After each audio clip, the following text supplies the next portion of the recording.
First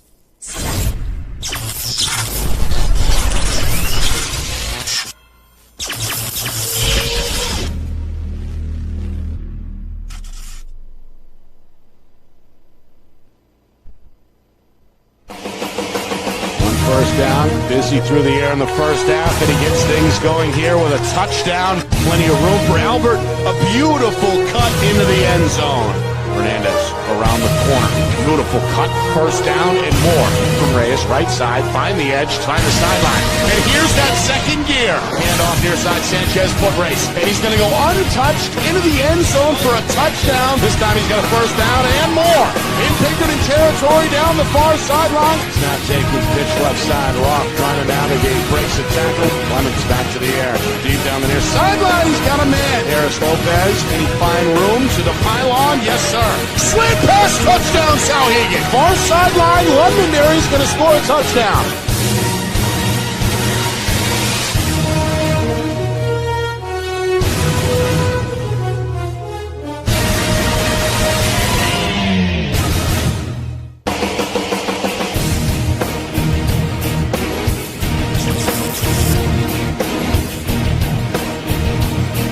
Well, hello everyone, and welcome here to Manchester. Nick and Aston, Steve Beals with you. It's our Friday Night Lights New Hampshire Game of the Week, presented by Beals Insurance. Inter-Lakes traveling south to take on Trinity High School, two of the better teams in Division III, meeting here in week number 2. Both programs kicked off the season last week with big blowout victories, so something has got to give. We got a new turf field here, a new venue overall, and the atmosphere promises to be electric. The crowd continuing to file in here, and, well, Steve, as we get set for this 7 o'clock kickoff, both programs, a lot of energy, rebuilding in ways, but yet already considered amongst the real contenders in Division III. And Division III's got other solid teams, too, so if these two teams play a tight game, no matter who wins, if it's a really tight game, both teams recognize that they're going to be in the mix. If we get a really lopsided victory one way or another, then that team's going to have to be looking back at the drawing board and try to catch up. When you look out there in the field, I think I counted high 30s as far as Inter-Lakes High School, so things are moving under Coach Paul Levine and crew very, very well. In our show yesterday, we saw they've been back committed to the weight room. On the Trinity side, Nick, as we saw them in the Jamboree, they looked very tight. They looked almost mid-season form, Nick. Everything seems to be in sync there. I'm looking for a good game, and I'm looking for some really some offensive line play that could be the difference maker in the game tonight. Yeah, you just got to look at the Pioneers as they get set to take the field here on their home turf, led by head coach Rob Cathcart, looking for their second state championship in 3 years. They won it back in 2019. Pelham, of course, the champion in the COVID-19 shortened 2020 season. On the other side for Inter-Lakes-Moultonborough, they are led by Paul Levine. Over 50 years now on the job. Not all at Inter-Lakes, of course. Got his start at Stevens, won some championships back in the 1970s at Milford, stops at Memorial, stops at West. He's been affiliated in one way or another with nearly a dozen programs across the state. Now at 78 years old, seemingly has found a home at Inter-Lakes, and as you mentioned, got those numbers back up within the program. Yeah, this is actually his second gig at Inter-Lakes. He was there before, left for a while. Are we doing the anthem right now? I'm not sure. Let me know, and I'll make sure I go stop. Ahead, you're good. So Paul comes back again. Couldn't stay away from it. Program started to slide after he left quite a bit. He's come back, and here it is 2-3 years later, and he's got things rolling there again. So coaching and his methodology of coaching, he's an electric guy. You don't have any idea he's 78 when you listen to him on the sidelines. Knows his stuff. He knows exactly what he wants to do. He's a vigilant about mistake-free football, as Coach Rob Cathcart is on the other side. Both of these coaches are vigilant about execution. But Paul's got a great history. He was spent some time winning a few championships at Milford. Was at West High School. Yep. He was at St. A's, has some college experience doing the defensive line. Saw him coach on the sidelines there. I believe he had some Plymouth State experience. I'm not sure. I believe that's the case. I may be wrong. But a span of 50 years, Nick. Yeah. And here he comes back at 78 years old, still making a difference in young men's lives. A homecoming of sorts as Trinity takes the field here. Of course, Coach Levine for Interlakes was a pioneer way back in the 1960s before he entered the coaching scene in 1970. So just over there, top of the hill, is where Coach Levine and then the teammates at Bishop Brady High School, before it was Trinity High School, of course, practice over there on the baseball field. So a full circle here over a half century later for Coach Levine. That's one of the storylines we'll keep an eye on tonight. Yeah, Trinity with a very rich history in the state of New Hampshire as far as football is concerned, and so many other sports. But I think for Trinity, football is really special here, and it's just great to see this program. They looked excellent the other night, and so we're in for a definite matchup. Another thing that Rob Cathcart's had isn't just been at Trinity. He's been at Pembroke High School. Right. He's been at Goffstown High School. He was at Bishop Girton coaching, so a wide span of experience there.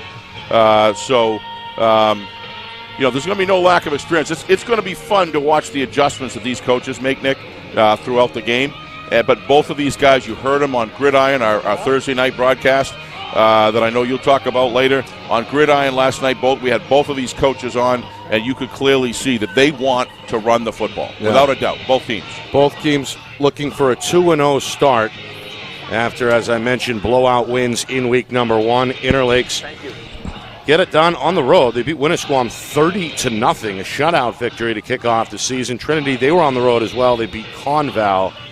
No problem there, 39. That was in Conval, correct? That was at Conval, correct. Yep. All right. We remind you to subscribe. We're on YouTube at FNLNH Media. Again, the handle, FNLNH Media.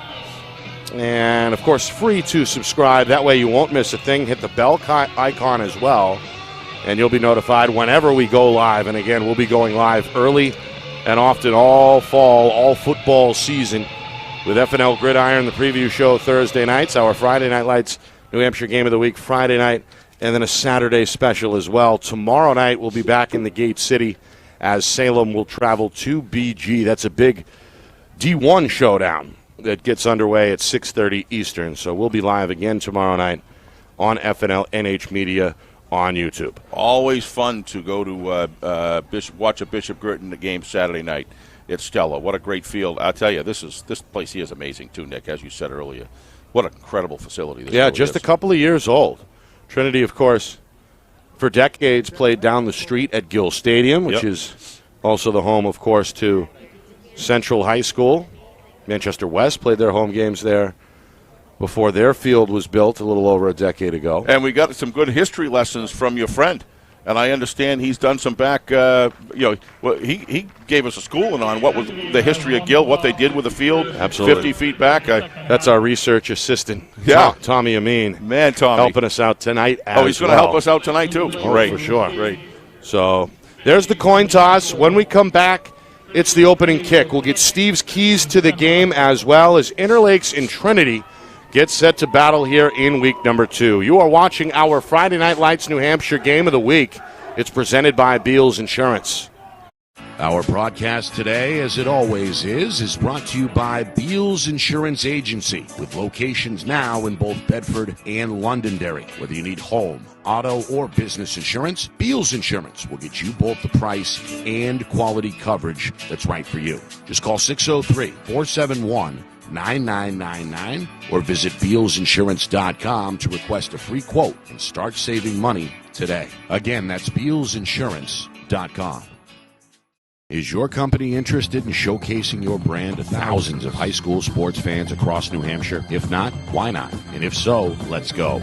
Friday Night Lights New Hampshire is seeking sponsorship partners. It's the perfect way for your company to get out in front of the moms and dads who make up our community. Help us help you, and we can grow together. If you're interested in partnering with Friday Night Lights New Hampshire, then email us at fnlnhmedia@gmail.com. That's fnlnhmedia@gmail.com. Join our team today.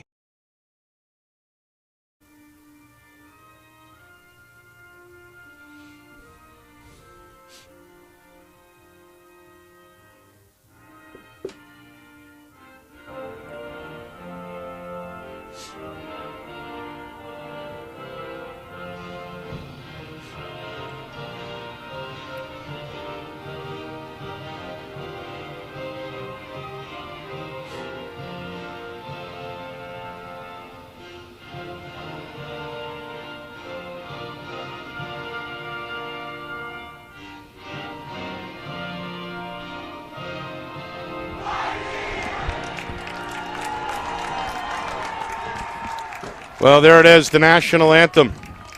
Little Pioneer remix, I suppose, at the end as well, as some of the Trinity players express their enthusiasm. Ready to go under the lights. Pioneers at home for the first time this season. And look for the 2-0 start under head coach Rob Cathcart. Inter-Lakes also looking for that 2-0 start. Steve, your thoughts on what may decide this game, your keys to the matchup? Well, for Inter-Lakes, it's I think Coach Levine said it. I would have said it even without it. He is right on, blow up the tee. You've got to go in there relentlessly. You've got to know what you're going to do, one-dimensional, and you know your player, your responsibility to play you have and blow it up. If they do that, that can hopefully break up large running game and control the line of scrimmage. Control the clock. Coach Levine has to control the clock against this extremely good Trinity offense and keep his offense on the field and protect the football. I'll come back with Trinity's after the kickoff. All right, it looks like Inter-Lakes will receive. Road team in white and blue will work left to right in this first quarter. Trinity in their home reds. Red jerseys and pants, white helmet, white lettering with the blue trim. They will receive to begin the second half. They kick off, and we're underway here at Trinity as the kick takes a bounce at the 20-yard line. The return man over the 25. He spun down shy of the 30. A good return for Seth Rollins, the senior running back. Sets up Inter-Lakes 1st and 10 from their own 30-yard line. Yeah, I think as far as Trinity's concerned, really quick, Nick, score early. When you're home, you got to score early, and you got to take command and put that visiting team with a long drive, kind of like catch them off guard, score early, get up, get ahead of them, hopefully lower their morale. Second thing they got to do is protect Jack Service. Very critical to protect Jack Service. And then the last thing is play call sequencing in this offense has got to be done like it was in the Jamboree, Nick. Shotgun set on 1st and 10. And calling his own number is the return man. That's Rollins trying to work his way across the 30. Won't get much. Gain of a yard, maybe 2. Set up a second down and long. Trinity, some size up front on that defensive line. Gaston Rosas, 6'4" defensive end in there on the stop. Second down and 8 on the way. Sun beginning to set. Kind of a pink sunset over the skyline here, one of the highest elevation points in the city. On 2nd and 9, they stay with Rollins, and he cannot find the edge. Scissored immediately. That's Paul Tebow, the sophomore, number 7, waiting there on the edge to make the tackle for Trinity, and now 3rd and long coming for Inter-Lakes. Yeah, Paul, you can tell he's got strength, but he also got separation. That was excellent tactical defensive end work right there, Nick. He got separation. He was able to pull them aside. The offensive line was unable to control him, and that's what's going to happen to your quarterback when you don't do that. On 3rd down and 11. To the air. The quarterback going to throw near side, and that is knocked down, incomplete. Now that's Devon Ellis, two-sport star for Trinity, a member of their basketball team, went airborne there and got the hand on the pass to knock it down and force a 4th and long. Yeah, not what Inter-Lakes is looking for. 2 runs that don't get anywhere, and then you're forced to pass it on 3rd down, Nick. That's the opposite of what you want to do and what Coach Levine wants to do. So, hopefully that for them they can pick up some keys on some of these defensive line moves and get some yardage next time. But this is exactly how Trinity want to start this game. And that pass was thrown by Robert Blackie, the 6'4" senior. Yeah, he's tall. Who was not on the field for the first 2 snaps of that series. So a 3 and out for Inter-Lakes. This one is high, end over end, and coming up to make the grab on the return is Ellis. Pretty good return. Takes it straight upfield and down to the Inter-Lakes 45-yard line. So excellent starting field position as the Pioneers take the field on offense for the first time tonight. It takes incredible concentration to run full speed into the punt return, Nick, and be able to get it. Had it immediately tucked in. Boy, he's had some reps to do that. That was great athleticism right there. And you're right, Nick. They are sitting in Inter-Lakes territory, and if you're the home team and you kicked off to them, this is exactly the position you want to be in. Inter-Lakes has got to come up with some stops here. So here's our first look at Jack Service, the sophomore left-handed quarterback. He's going to start in the gun. Wow. He's got to wait a moment to actually take the snap, as it's a false start here. First penalty either way, it's going to cost Trinity 5 yards. So they come out with a spread.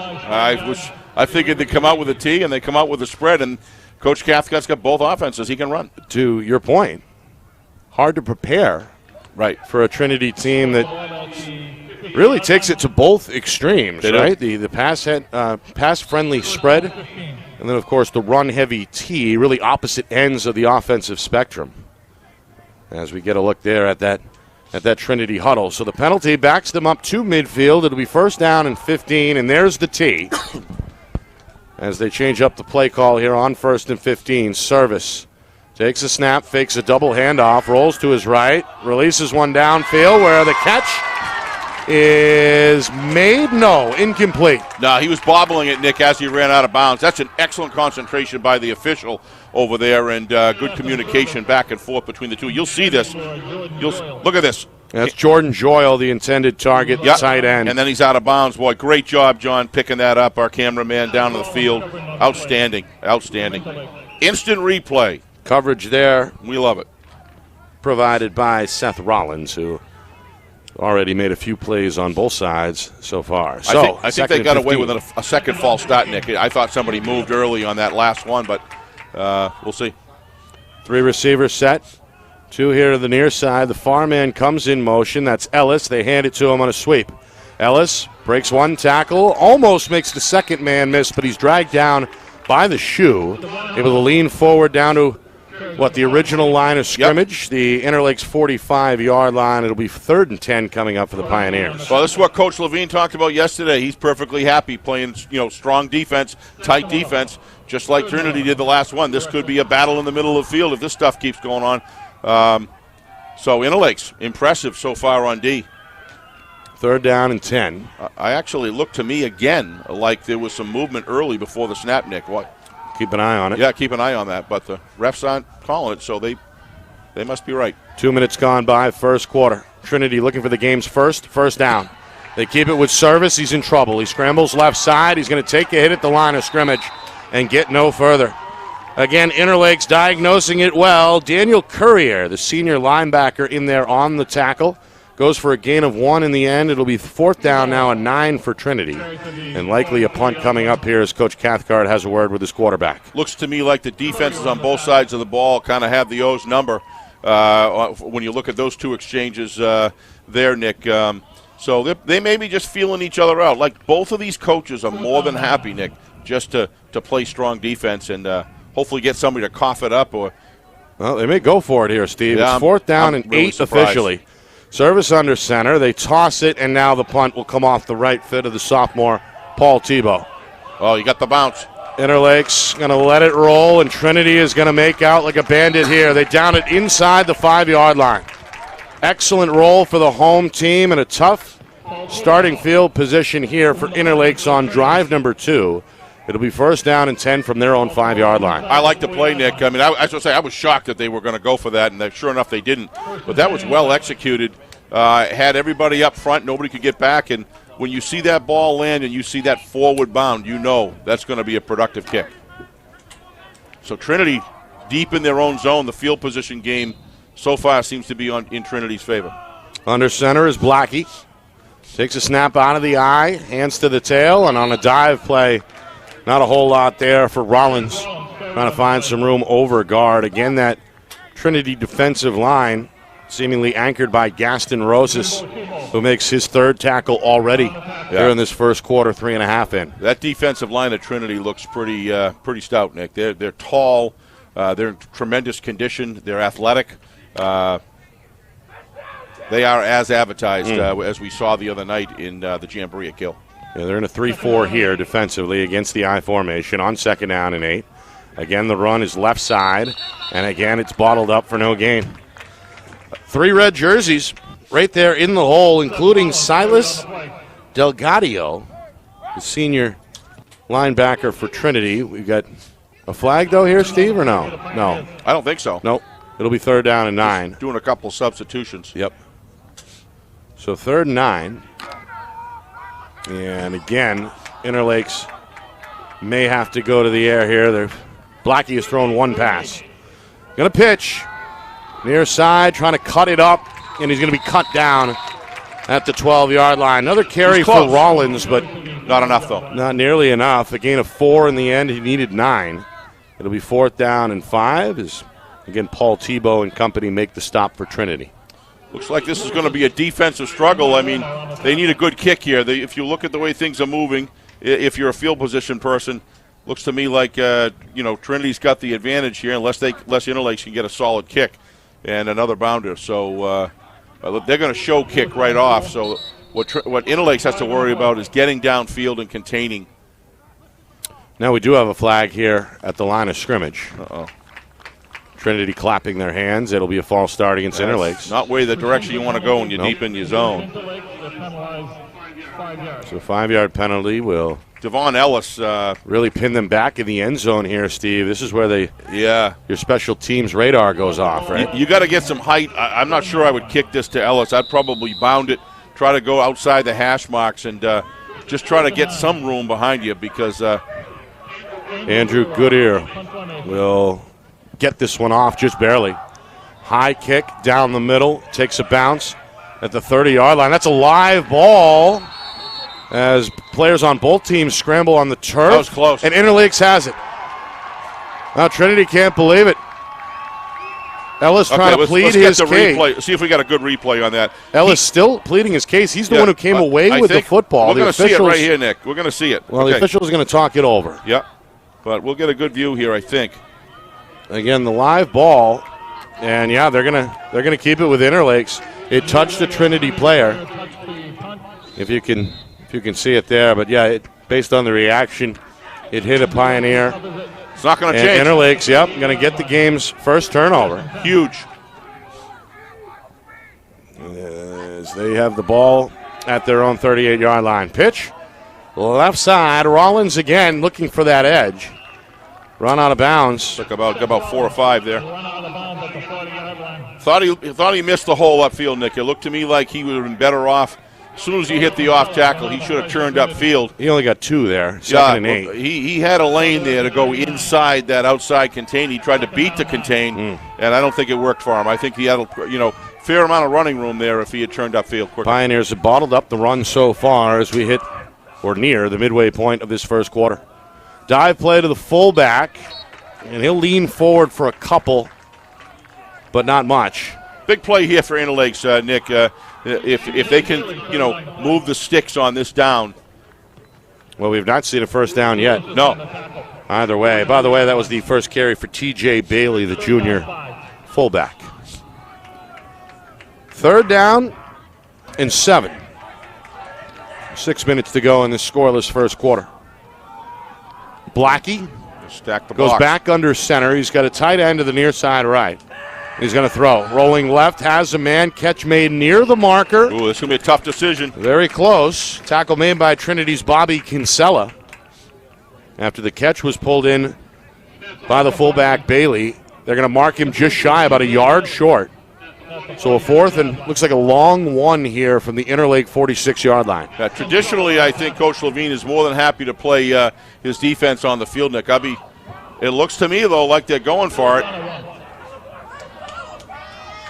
I mean, they are almost to midfield, but they're going for it. Yep, they are. They'll break the huddle, go into the I formation. Trinity going to stack the box defensively. Interlake's looking for the game's first down. They go to the tailback. He's hit at the line of scrimmage. Tries on the second effort to lean forward. It'll be interesting to see where the officials spot it. I think he's got it. Rollins with that second effort, able to stay low and stay alive in time to get the first down. Well, good piece of running there, Steve, as he dragged a couple of Pioneer defenders with him. Yeah, he did, and it almost seemed forever to get through the line, but it worked for him. Just barely worked for him. So, Coach Levine, pulls the lever on the machine, and he made the right call there. They must have seen something, a matchup with their offensive line on that left guard side, Nick, that he liked throughout the game. So, they're going to do a measure now. Yeah, Coach Cathcart not buying it. Yeah. Asking for a measurement here. It is close, Nick. Very close. I don't blame Coach Cathcart for asking for a measurement there at all. Ball's, But somewhere between the 47. He's got it, though. And no, the 48-yard line. That is very close. The officials are still eyeing it. Trinity says it's short. The refs want another look, and now they say it is short. The Pioneer defense celebrating after coming up with a stop there on a rare reversal after a measurement is going to hand Trinity the football with just over 5 minutes remaining in this first quarter. Shows it. Coach Cathcart's dialed in. I mean, in every piece. Don't take nothing for granted. That was a big play. Really like that call by Coach Cathcart. That's right essentially the same as winning a challenge at the NFL level, really. Absolutely. So, which I wouldn't mind seeing happen at the high school level, but we don't have the technology. We don't have the technology. We do. You hear that, John? All right. So they flip the sticks and take over for the second time in Interlakes territory. Trinity still looking for the game's first down. First down. They hand to the big man. That's Jimbo Tebow, the 5'9", 190-pound senior tailback, expected to play a big role tonight. That's his first carry. It's going to get wiped off the board, though. A hold here against Trinity as the offense takes another penalty, second one of this first quarter. Yeah, the second time they've started the drive with a 5-yard penalty. The defensive unit of Inter-Lakes came to come down here to play tonight. This is really they're playing very tough, as is Trinity. Defenses are both solid. You see the strength that's in Tebow's legs. Did you see him? He had two guys on him, Nick, and he turned around his back and he drove it for an extra 2 yards. One of three brothers. You mentioned Paul. He's the sophomore. The senior is Jimbo. John has moved on. 2019 graduate, a member of that championship team. Yeah, what a player he was. I guess he would have been the class of 2020. They won the title in the fall of 2019. So a big football family, originally from Newport. Been here in Manchester, though, for the last handful of years. And Trinity, that program, happy to have the Tebows coming through and wearing the red, white, and blue. Back to the tee here on 1st and 20 after the holding call. They roll out the sophomore quarterback. He fires, and he's got his second tight end. Catch pulled in by Jamison Farley, the 6'2", sophomore along the near sideline. Big gainer on 1st and 20. It goes for 15. Set up a 2nd and 5. That's just great route running by Farley, Nick. He stayed inside. He knew he had to stay inside towards the hash marks, and he waits for Jack Service to roll out at just the right time, and then he hits the sideline and was open. So that's good work there. Nice concentration, good catch, good play. Both Farley and Joyle, kind of a dual threat at tight end. Here's Paul Tebow up the middle, and there's the game's first down. Tebow, first down and then some, makes his way inside the Interlake 30 to the 28-yard line. Stopped again by Seth Rollins on the tackle. So Tebow, with the game's longest run so far, able to find some room between the tackles. Just a terrific down block by the right guard, Nick. Completely washed out the defensive tackle. That opened up some running room, and once he gets through the line, he's a heavy load. Coach Levine going to call a timeout as Interlakes wants to regroup defensively. It's been a game of field position so far, 3 punts. Drive number 2 for Trinity. They've got this Interlake defense on their heels, so a timeout is called by longtime head coach Paul Levine, who, as we mentioned at the top of the broadcast, has had over a dozen stops over the years, over 50 years in coaching in one capacity or another, but he's really revived this program in stop number 2. The numbers weren't looking good just a couple of years ago when he took the job. He's more than doubled those numbers. They're approaching 40 now in the program, and again, after that 30-0 Week 1 win, spirits are high with Interlakes. I think he said, was it 28 out of 30, high 30 players, 28 of them are freshmen and sophomores. So that bodes well. He's got a lot of sophomores starting on the field today, and both teams were quick to say that they've got young teams. They do. Oh, without a doubt, Trinity does as well. Sophomore quarterback. That's going to give tackle. one up the middle. Pretty good play fake. 24. Ellis is cut down. The tackle is going to be credit to Interlakes' Lincoln Ferrante, the sophomore, with a good form tackle there. No gain, 2nd down and 10. The only way that can happen for Lincoln is if he keeps his hips square to the line in the athletic position, which allows him to straddle down and face and slow down. Once that runner started the stutter step, he owned him, and he went right, scissored the legs, and it was done. Back to the tee on 2nd down and 10. Interlakes really stacking the boxes, 9 guys there. They go left side. Tebow with running room. Near side has a first down. He's inside of the 10 before he's spun down at the 5-yard line. Big time run by Jimbo Tebow. Brandon Bacon on the stop. It may have saved a touchdown. Longest run of the football game, sets up the Pioneers first and goal. Watch this block by Jamison on the left end here if we can get it in there. Watch this block. See that right there? Yep. He pulled him right out. That was number 7. That was Paul Tebow. Paul Tebow. What a unselfish block right there. Opened up, put his team close to the end zone here. What a great job. Tebow now in the, yep. Tebow in that T. Ellis in the middle. Under center again is Service on first and goal from the 5-yard line. Right side, Paul Tebow lowers the shoulder, and he's in the end zone for the touchdown.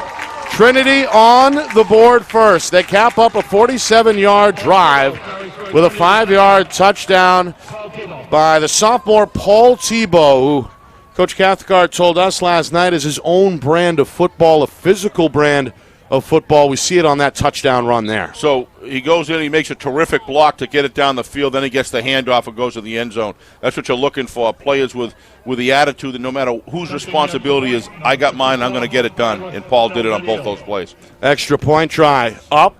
Don't think it's high good. Kick. No, it's good. No good. No good? Well, the official on the far side raised his arms at first, but you're right.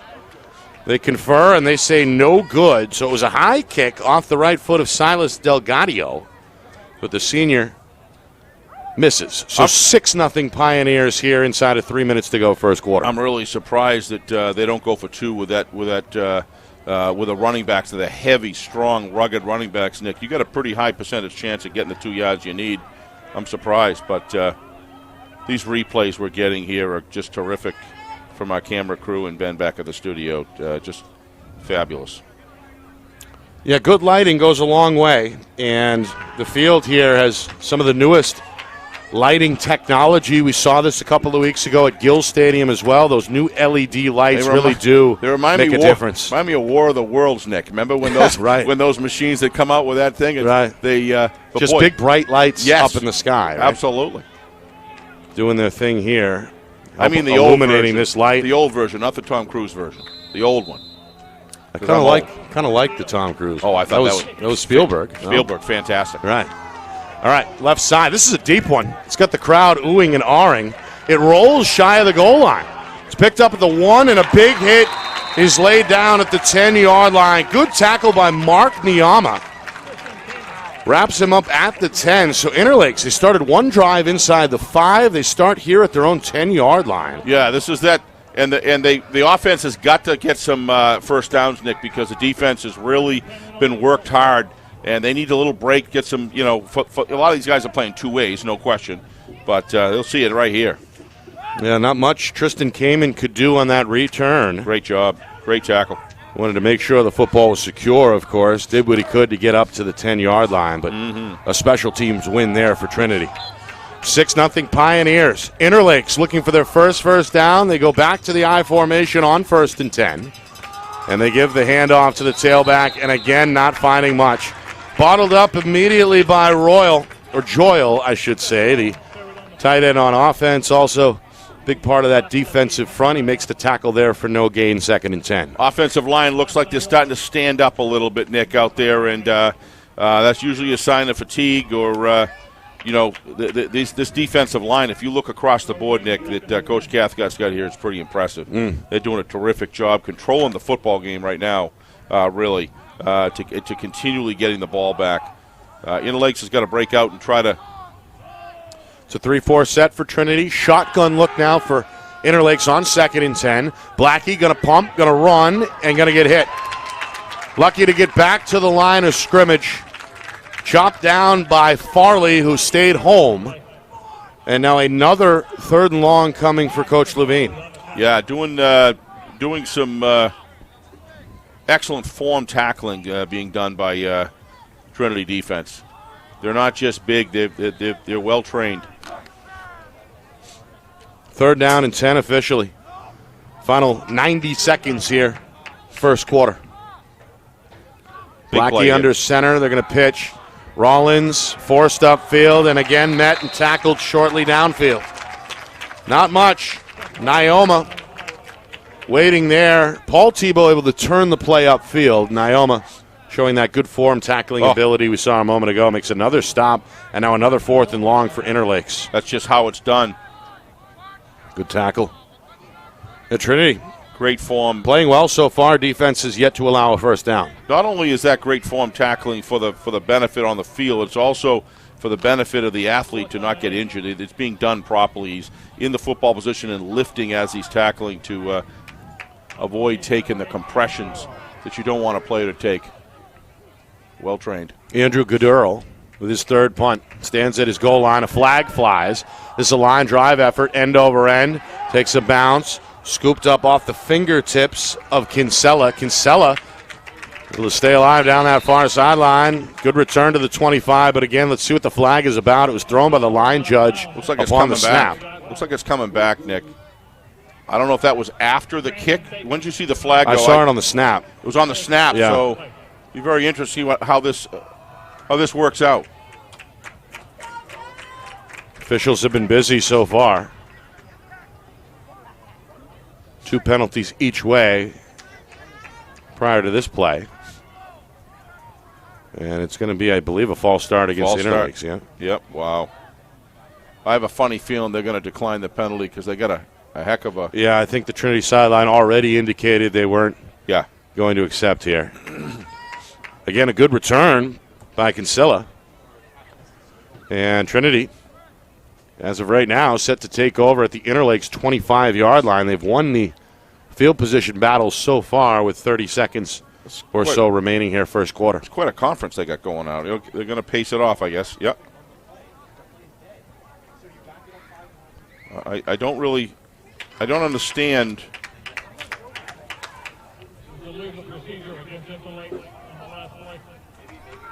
All right, so the spot at the 20.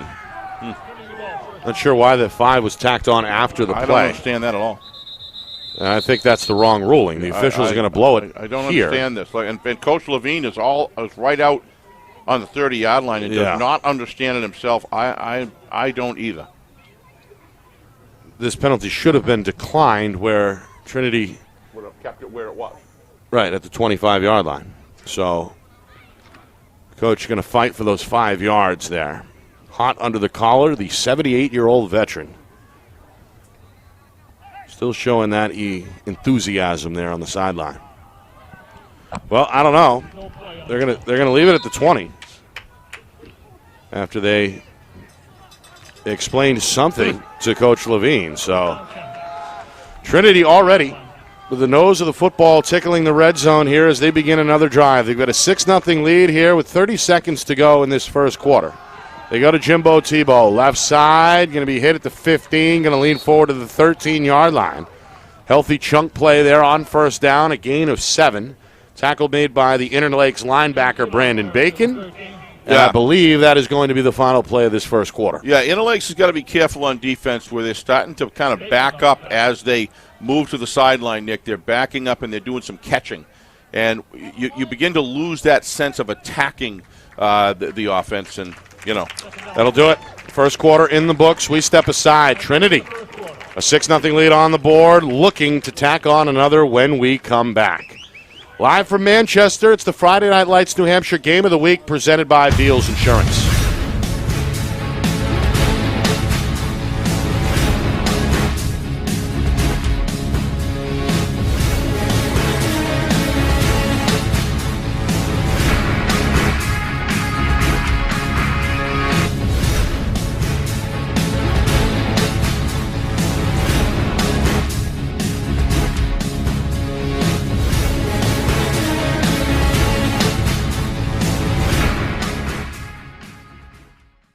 Our broadcast today, as it always is brought to you by Beals Insurance Agency, with locations now in both Bedford and Londonderry. Whether you need home, auto, or business insurance, Beals Insurance will get you both the price and quality coverage that's right for you. Just call 603-471-9999 or visit BealsInsurance.com to request a free quote and start saving money today. Again, that's BealsInsurance.com.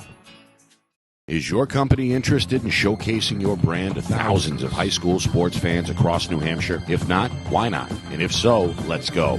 Friday Night Lights New Hampshire is seeking sponsorship partners. It's the perfect way for your company to get out in front of the moms and dads who make up our community. Help us help you, and we can grow together. If you're interested in partnering with Friday Night Lights New Hampshire, then email us at fnlnhmedia@gmail.com. That's fnlnhmedia@gmail.com. Join our team today.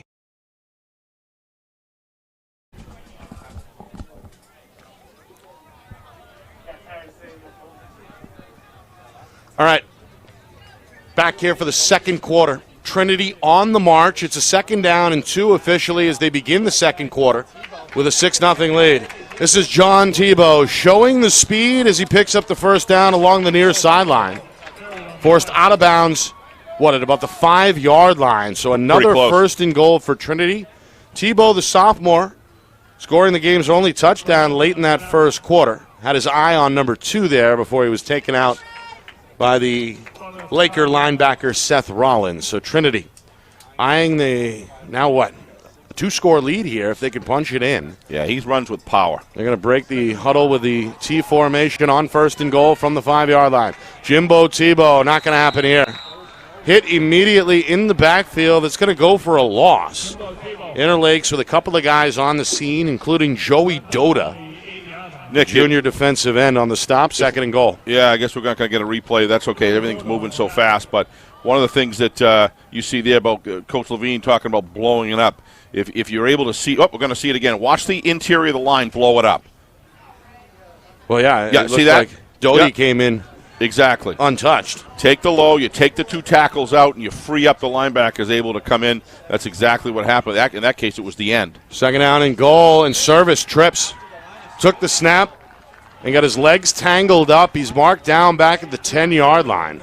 Yeah. So now a 1st and goal from the 5 becomes 3rd and goal from the 10 for Trinity. I give Inter-Lakes credit. They are not giving up, Nick. These defensive linemen are really battling in the trenches to try to stop Trinity. It seems to me like if you're gonna try to get in the end zone, you've almost got to throw Tebow out off tackle with a full speed run. Wouldn't be surprised if we see that here. I think all options are on the table here. 3rd down and goal from the 10-yard line. Service under center in the T, double tight end set. They fake the handoff. He looks, he throws over the middle into the end zone. The catch is made for the touchdown. That's Paul Tebow out of the backfield. Able to find a soft spot in that defense. The catch is pulled in the end zone from 10 yards out, and Trinity has a 12-0 lead. All that's good, but watch the time that Jack Service has to sit in the pocket. A complete wide-open pocket with plenty of time. That's a terrific job by the offensive line. We'll see it right here. Jack's able to be comfortable. That great block on the left-hand side there. He's got time to get the play developed, and there you go. Comes with just over a minute and a half gone by second quarter. Jack Service got a nice touch on the ball when he throws it. His southpaw. Very polished. Yep. Plays like an upperclassman, but just a first-year starter as a sophomore, and getting his first touchdown pass of the night there from 10 yards out. After the extra point was missed back in the first quarter, Trinity deciding to go for 2. Service going to spread everybody out. Paul Tebow in motion, slot left, takes a snap, rolls left, got a man in the corner, pump fake, wants to pile on himself and sneaks in. Service showing off the wheels, however, there's a flag down back at the 9-yard line. This one may be coming back. Service showing the speed there. Took a good angle to the pylon, but I don't think that 2-point conversion is going to stand. I don't think it is either, Nick. Officials talking it over. Jack did a great job of faking and cocking that arm back and forth to make that defender have to come, to stay with that receiver, and that's what gave him the angle and the room that he needed to get in the end zone. But like you say, Nick, I think this is coming back. It's a block in the back. Yeah. Against the Pioneers. So that's the 4th. So a missed field goal. Penalty by Trinity. And a missed 2-point attempt. Missed extra point. Missed extra point, yeah. And the game is now. Well, still 12-0 for the moment. Yeah. They're going to back the football after the block in the back penalty all the way back to the 19-yard line. So now the kicker and the kick team is out on the field. This will be a deep one, Steve, a 35-yard extra point. That's deeper than the extra point attempts in the pros. But if you watched him kick before, that's a nice frame. He's got the leg. No. This one is going to go left. Is wide left. No good. Yep. So Delgadio could not quite find the touch there, but big penalty right there. Yeah, big penalty. Yeah, Pioneers do get the touchdown. But it's only and they do have a 2-score lead. It's 12-0. Yep. Well, if Coach Levine's got anything in that offensive playbook, he's got to bring it out now because he's very. I don't want to say fortunate. They've earned it. They've earned that 12-0. They presented some pressure on the field goal kick, and then in this situation, the penalty on Trinity, they've kind of missed 3 points there, potential points. Right. And if Inter-Lakes can score a touchdown and get a 2-pointer, changes the reflection of this game. But right now, if you look at it, it just seems like Inter-Lakes has got seems like an uphill battle to try to get that kind of yardage. Well, they've got to pick up a first down. That's my point. Yeah, before they can score a touchdown. They've not moved the sticks yet, with a minute and a half gone by here in this second quarter. So Trinity a 12-0 lead. The sun is basically set. Yep. Here in North Manchester. Nick Anastas, Steve Beals with you. It's our Friday Night Lights New Hampshire game of the week. Trinity looking good tonight on their home field, trying to improve the 2-0. Inter-Lakes looking for a jolt on special teams. They get a good return across the 30, far sideline to the 35. I believe that was Rollins again. Yep, showing the speed. Rollins has been busy in this first half. He brings that one back up to the Laker 36-yard line. That's where they'll begin drive number 4. Pretty good kickoff. Pretty good high school kickoff right there. And nice run back. Lowered his shoulder and chose a lane and didn't slow down and got them in fairly decent field position. Like you said, Nick, got to put together a first down here. Well, Blackie, the big quarterback, back under center. It's like a crooked eye here. Little fullback off left side. Under center on 1st and 10 against a 3-man Trinity front. Back to throw. Blackie in trouble. The ball is loose. Heck of a defensive play. Pioneers say they have it. Wow. And they do. Well, that'll even the turnover battle at 1 apiece. Heck of a defensive play. I believe that was the defensive end, Jordan Joyle, who got his hand on the football to strip the quarterback. Pioneers able to pounce on it. Yeah, you'll see he never had a chance here. Watch him backing up. He's already on him. That's Joyle on the strip, and then I think it was Joyle on the recovery as well. Yeah, very heads-up play to go after stripping the ball. He had it kind of hung out there, and that's an excellent play. Excellent play, yep. So Trinity get their first takeaway. They had a special teams turnover on a punt gone wrong back in the first quarter. But another drive, the third of this first half, that starts in enemy territory. They go to the big workhorse. That's Paul Tebow. 2 touchdowns in this first half already.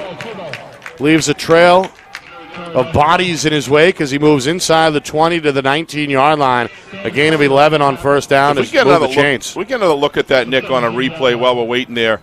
Watch the wash that takes place here, where there's a complete inside wall that just completely contains him. Here we go. Watch this wall on the right-hand side. That was well after the play. But when you watch it develop in the beginning of the play, it's just incredible to see.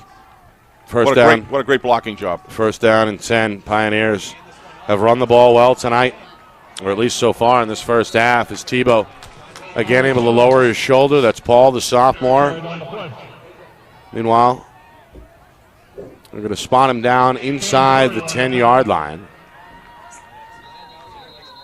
And I think a timeout is on the way here. Yes, that's timeout number 2 called by Coach Levine from the Inter-Lakes sideline.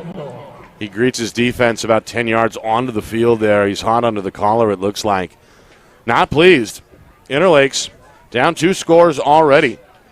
Trinity's again on the move here with a 2nd and 2 coming from the 11-yard line, as the Pioneers look to build their lead to potentially 3 scores here. Well, when your linebackers are tackling deep and your safeties are coming up for support 7 yards, 8 yards, 9 yards after, and there's no defensive lineman to be found, that's not good news because and that's just a terrific job,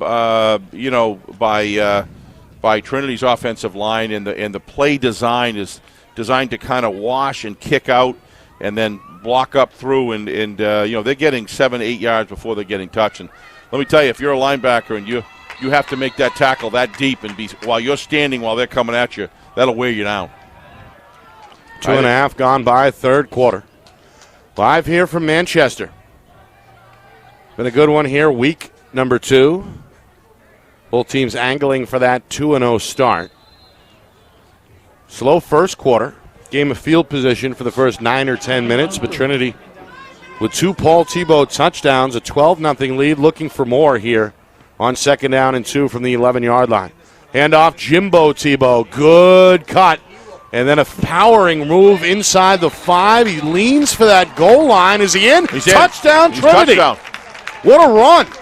An 11-yard power display by the senior Jimbo Tebow, and Trinity's out in front now 18-0. Watch the individual effort. They actually have him met at the line. They actually did a pretty good job. Right here, look at the strength of that young man. That's able to limp his way. Yeah, it's just solid running and great move inside. Here's another look at it. Able to shake the defensive lineman, Jamie Barrera.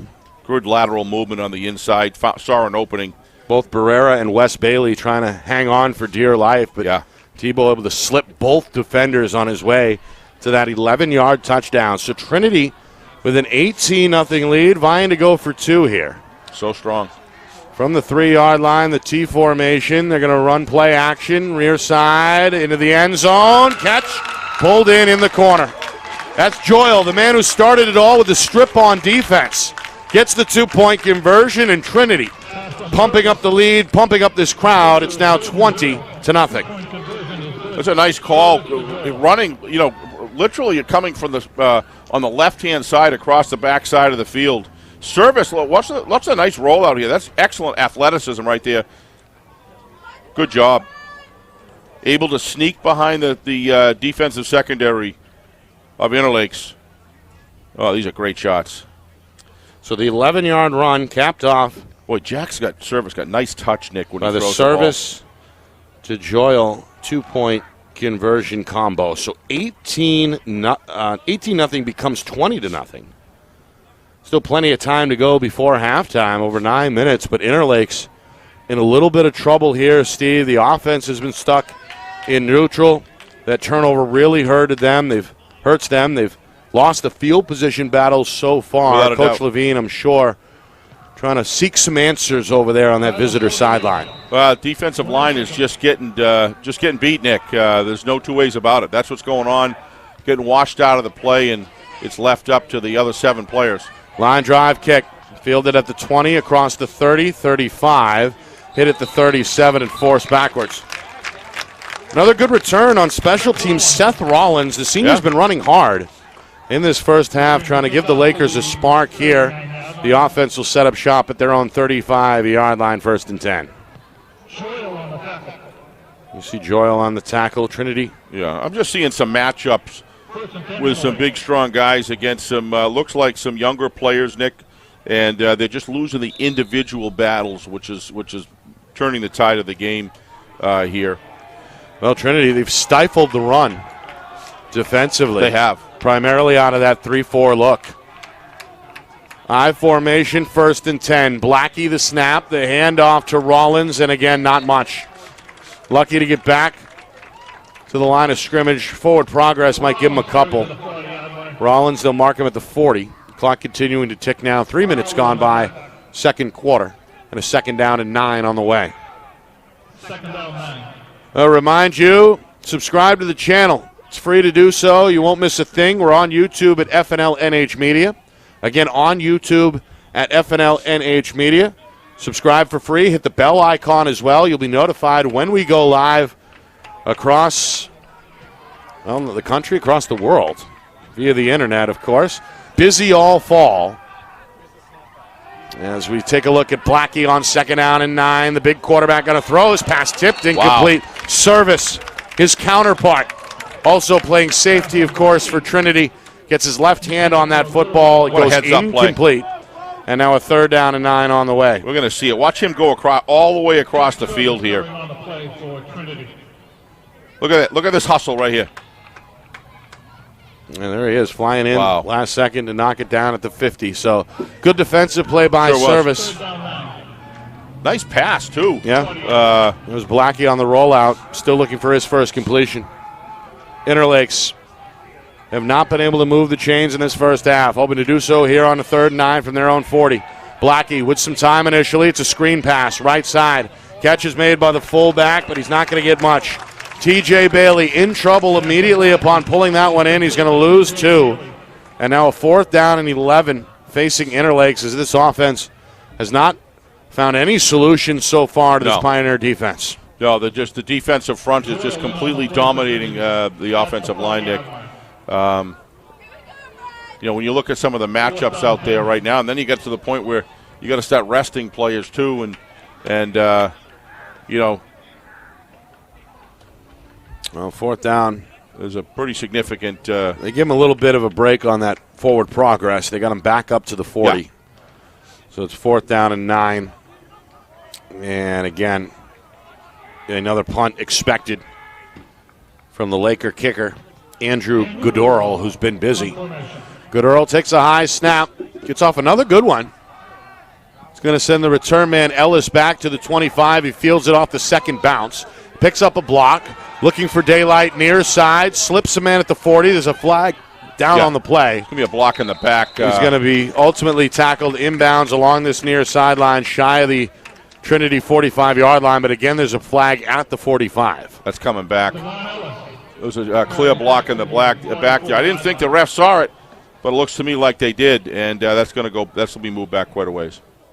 Surprised they have the football Flag on the play. up as far as they do. I thought it was much further back, unless they're calling something different. Watch this right here. Boom, that's a block in the back. That ball should be back on the 21. I don't think that's the call, though. Yeah, well, that was clearly a block. Ben, see if you can show that again. Well, let's see what the officials say. Again, the referees have been busy. They have. They've conferenced a lot in this first half. And again, clearly a block in the back there, back at the 22-yard line. Well, let's see what they got. They got a hold here. It's against Trinity either way. Holding against the Pioneers, so they're going to back this one up. Let's see where they mark it. So just about 5 minutes gone by, second quarter. These replays are just fantastic. Trinity with a 20-0 lead on the board. Touchdowns from Paul Tebow. Scored the game's first touchdown late in the first quarter. Service hooked up with Paul Tebow early in the second quarter to push the Pioneer lead to 12-0. And then moments ago, Jimbo Tebow, an 11-yard scamper, 2-point conversion, good as well. So Trinity a 20-0 lead. I don't know, Nick. I think they saw it because that's back at the 10-yard right. line. You're right. I think they did see it. You're right. Yeah. So the officials on it. I guess threw the flag a long way. Yeah, that must have had a... It landed at the 45 whenever it was thrown. So yeah, but I really like the way that they conferenced, Nick. They really thought this out, made sure it got input from everybody. Right. Just a great job by the officiating crew.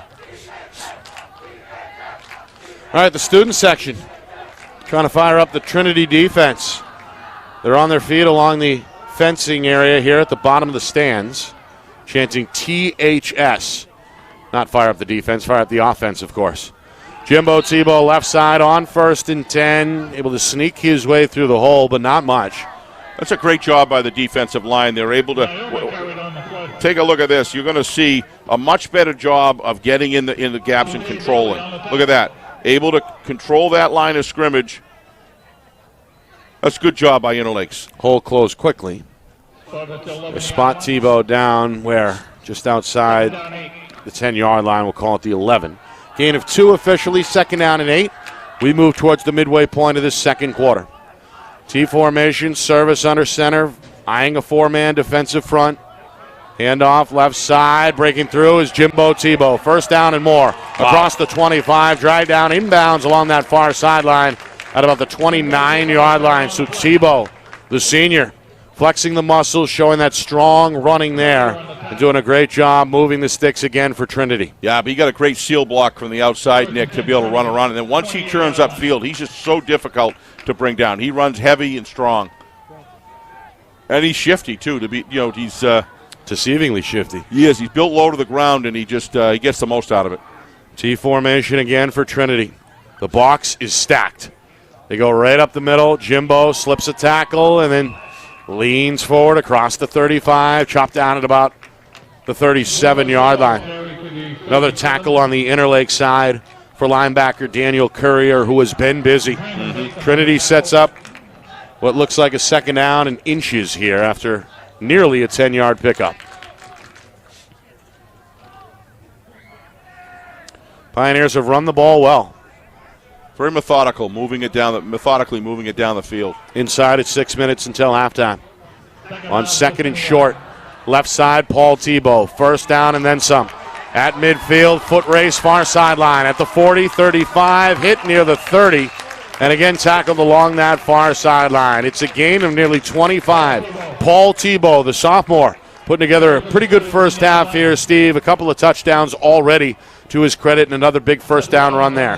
Yeah, I'm watching Jack's service, though, on the back of the play. Absolutely, you're right about Tebow, 100%.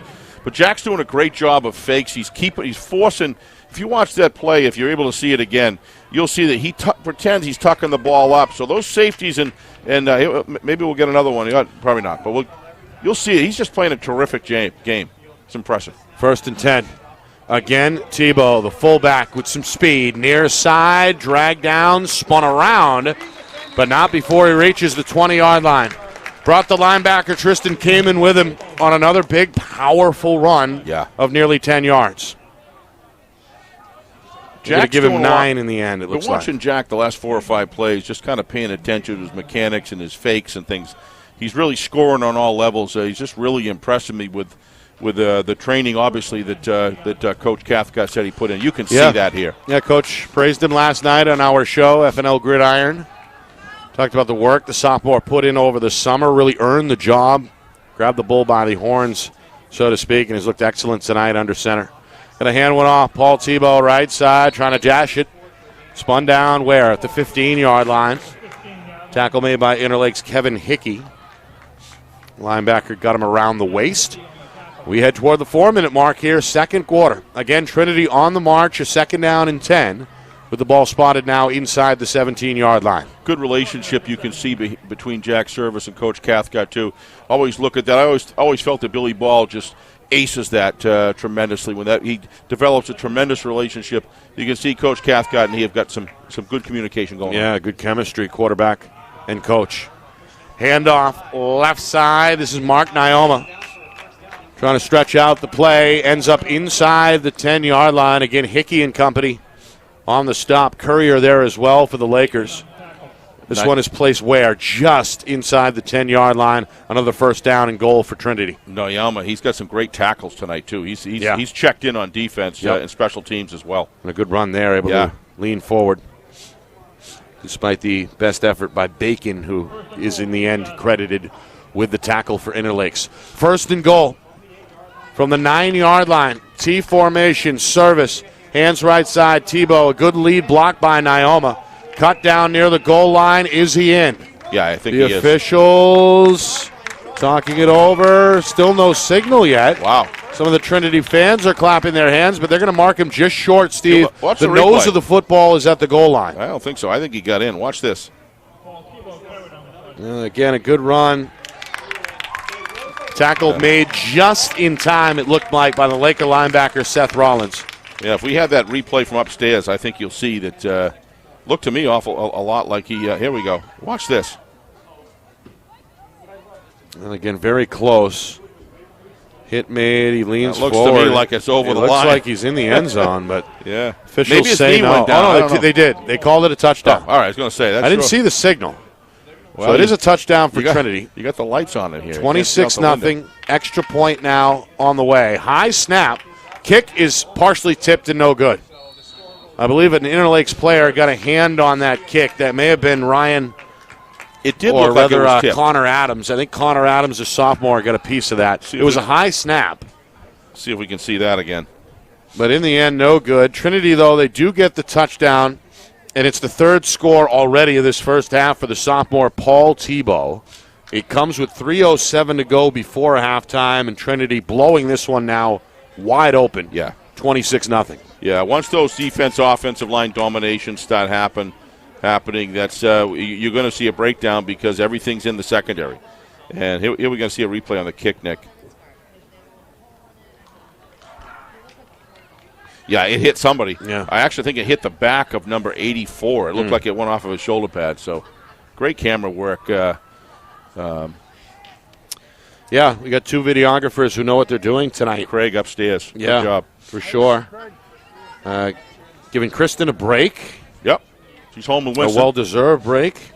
Helping us out through week one. And, well, we got the old trusted John Barron, our lead videographer, down on the field. And, well, now Craig Incardoni, the newest member of our Friday Night Lights team, is handling things. I don't see any ramp-up time needed there, Nick. No, he's hit the ground running for sure.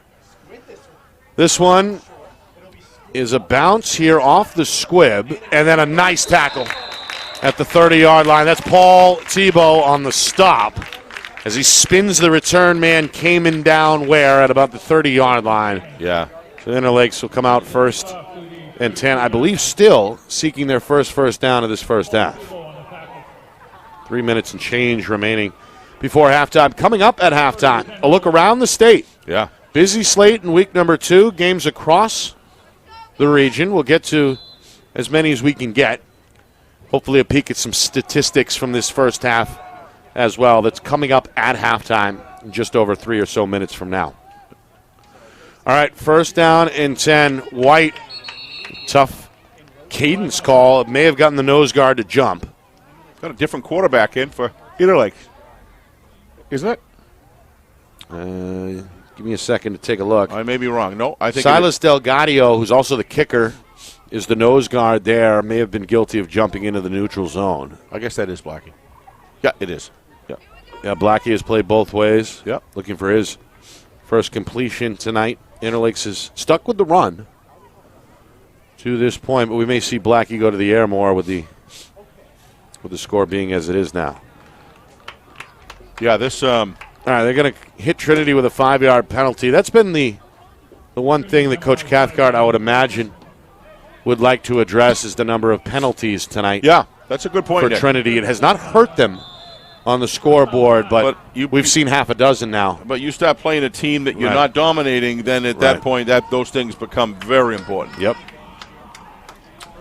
I formation, Blackie on 1st and 5 from his own 35. They go to the fullback right side, and again, that whole snapshot. Delgadio and Joyle in on the stop. Joyle a little shaken up. They hit Rollins at the same time, about a yard downfield. It'll set up a 2nd and 4. Clock ticking inside now of 3 minutes here, second quarter. They had the block on the line. Rollins came through, but that linebacker core just iron. You could just see stop right in his tracks. And of course, Joyle's been a menace already. Yes, with a fumble forced and a fumble recovered. They fake the toss. They go up the middle, but again, not much. As Gadillo gets to the fullback, Bailey in the hole. Bailey close to that first down marker. A good second effort. He's going to set up 3rd and short here. 3rd and a couple inches. We move towards 2 minutes to go until the break. Oh, they give it to him.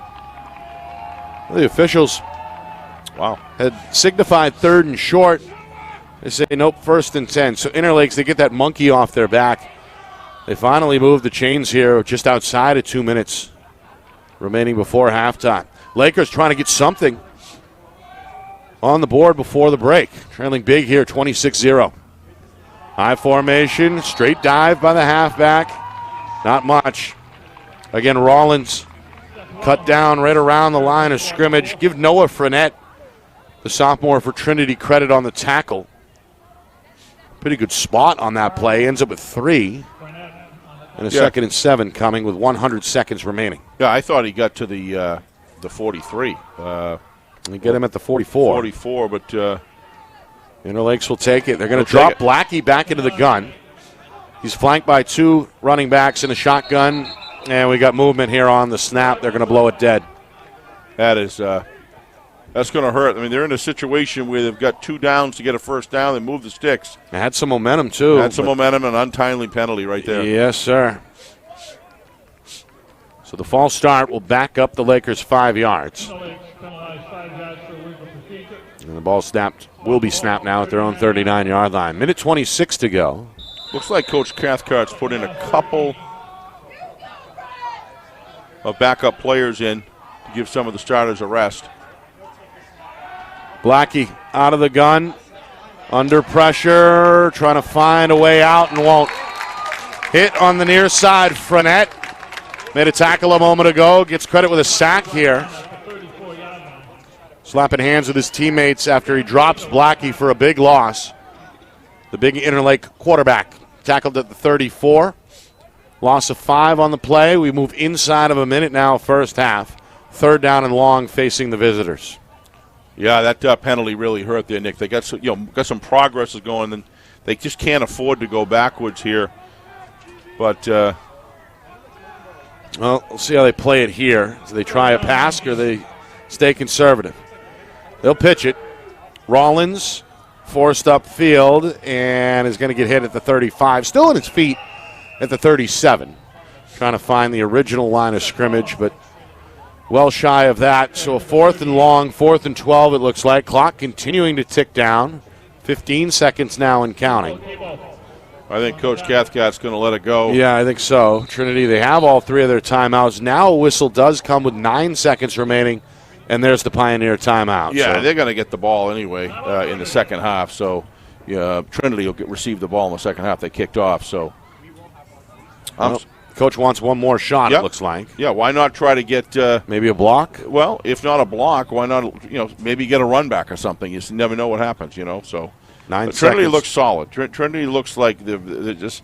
I actually, Nick, to be honest with you, I didn't think they looked that big. Looked good up front on the defensive line, but now that we're back here at the Trinity Field where you're really close to the action, these are good-sized young men. Yeah.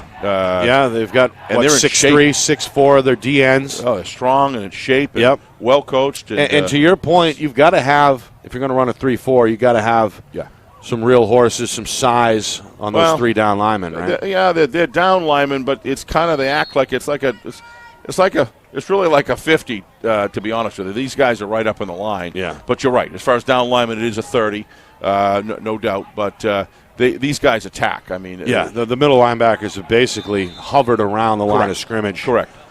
To your point. So, all right, we got a punt here, Steve, out of the timeout. It's been a busy first half for Andrew Goodearl. Standing on that far hash just outside the 26. Swings the right leg. This one a good one. Going to send Ellis back to the 25. He makes the catch on the run. Comes near side. Makes one man miss. Cuts it up. Now tries to come back to the near sideline. He's going to be wrapped up, though, and tackled in the end by Joey Dota.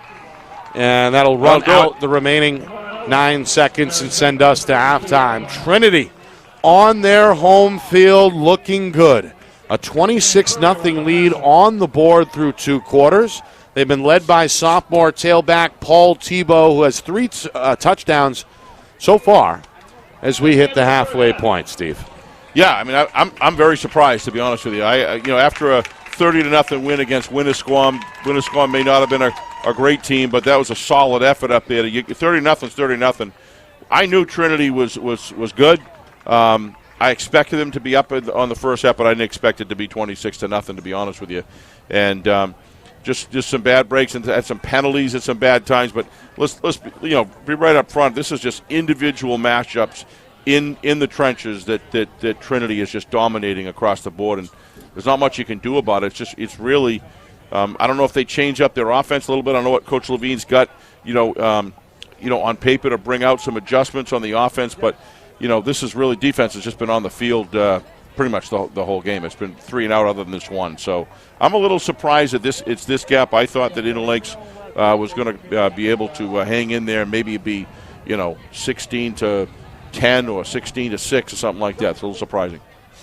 A 4-score difference at halftime. Interlakes going to have to go back to the drawing board if they want to get back in this one. And the thing about it, Trinity's, we know Inter-Lakes is got a good future here because they're very young. You can see that out in the field, but Trinity's young as well. And I'll tell you, they're going to be playing like veterans in this first half. Veterans, and Division III, you better get ready. What is it? You got Pelham, and that's going to be a great game too. So, yeah, Pelham, the defending champs. Trinity, they won the whole thing back in 2019 and are looking to do it again for the second time in 3 seasons here in 2021. Coming up, we'll look back at that first half. We'll see if we can get you some numbers and some statistics from the first 2 quarters. Look around the state scoreboard as well. A busy week number 2 in New Hampshire. 26-0 Trinity at halftime. We step aside. Be back to Manchester in just a few minutes. You are watching coverage of our Friday Night Lights New Hampshire game of the week. It's presented by Beals Insurance.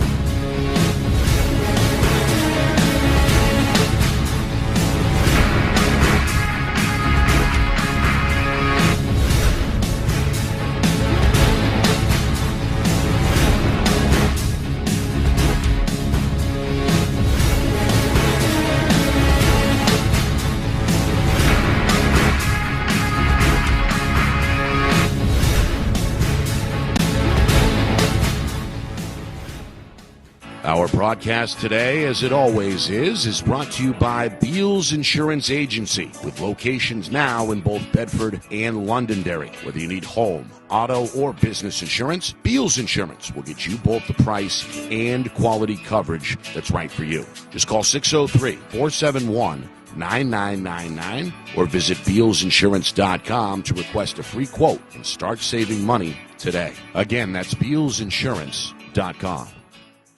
Is your company interested in showcasing your brand to thousands of high school sports fans across New Hampshire? If not, why not? And if so, let's go.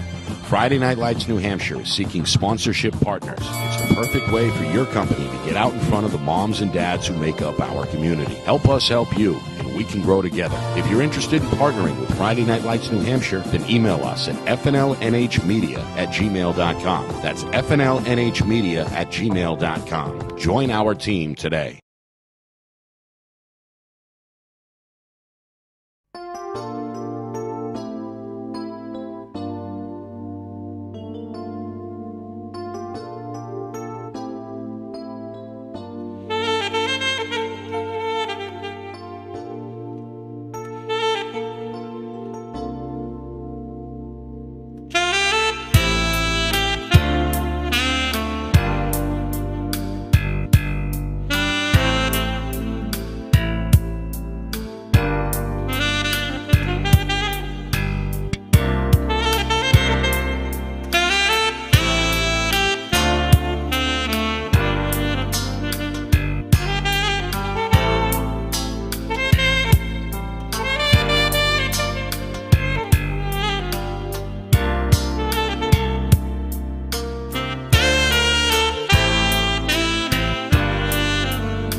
Back here at halftime, Trinity in control, 26-0 over Inter-Lakes. Nick Anastas, Steve Beals with you. Dominating performance by the Pioneers in that first half, especially defensively. They hold Inter-Lakes, Steve, to just 22 yards in that first half. Offensively, led by sophomore Paul Tebow, 3 touchdowns, 2 on the ground, 1 through the air. And thanks to the statistics provided by the Union leaders, Alex Hall, we can look at some of those rushing numbers. Sure. From Trinity in that first half. Paul Tebow, 7 carries, 89 yards. Spot, yep. 2 touchdowns. Pulled in that 10-yard touchdown pack from Jack Service as well in the early portion of the second quarter. It would have had over 100 if it wasn't for a penalty. You're right. His brother John, the senior, or Jimbo, about 8 carries for 79 yards and a touchdown. Balanced attack. And all in all, Trinity outproducing the visiting Interlake squad, 220 total yards to, again, just 22. And most of the matchup, there's about 7, there's 4 that look pretty even as far as Interlakes on offense and defense, 4 to 5 matchups that look pretty even. You look at the individual matchups on the field, but there's about 6 or 7 that of which 4 or 5 of those Trinity's completely dominating, and that's all it takes. That's a lot to be able to. But both of these teams are young. It just seems like Trinity's got their younger players have got a lot of maturity. They really look solid, and I don't know. We'll see how good Pelham is, but this team for a Division III team looks very strong right now. I think they could hold their own in a lot of Division II programs, personally, Nick. Pioneers eyeing that 2-0 start. They beat Conval on the road in Week 1, 39-8. And another blowout possibly shaping up here. Coach Levine will not quit. Nope. He is going to just come out here. He's going to continue to try to improve his football team. He probably, at the end of the day, he likes to win, and he fights hard to win, but he also recognizes there's a lot of film opportunities to teach going into next week, and he'll keep building this program forward. It's just they're just getting dominated too many one-on-one matchups tonight. You ready for some scores, Steve? I am. I know this is always our favorite part. Yeah. Halftime across the state here so far for the most part. Portsmouth at Memorial, Clippers 20, Crusaders 6.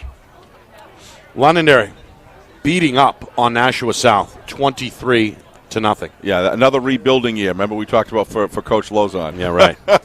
Lancers looking to hand the Purple Panthers their second loss out of the gate. Any word on the Purple Panthers injuries that we saw last week? That's what I thought initially. No word there. Compo's out. We saw South get banged up, frankly, in that loss against Salem last week. So not sure if they're full strength or not. Either way, Coach Lozon's looking good. Doing great. They got a 23-0 lead again over South at halftime. In Bedford, the Bulldogs 27, Dover 7 at the break. Wow. Bulldogs.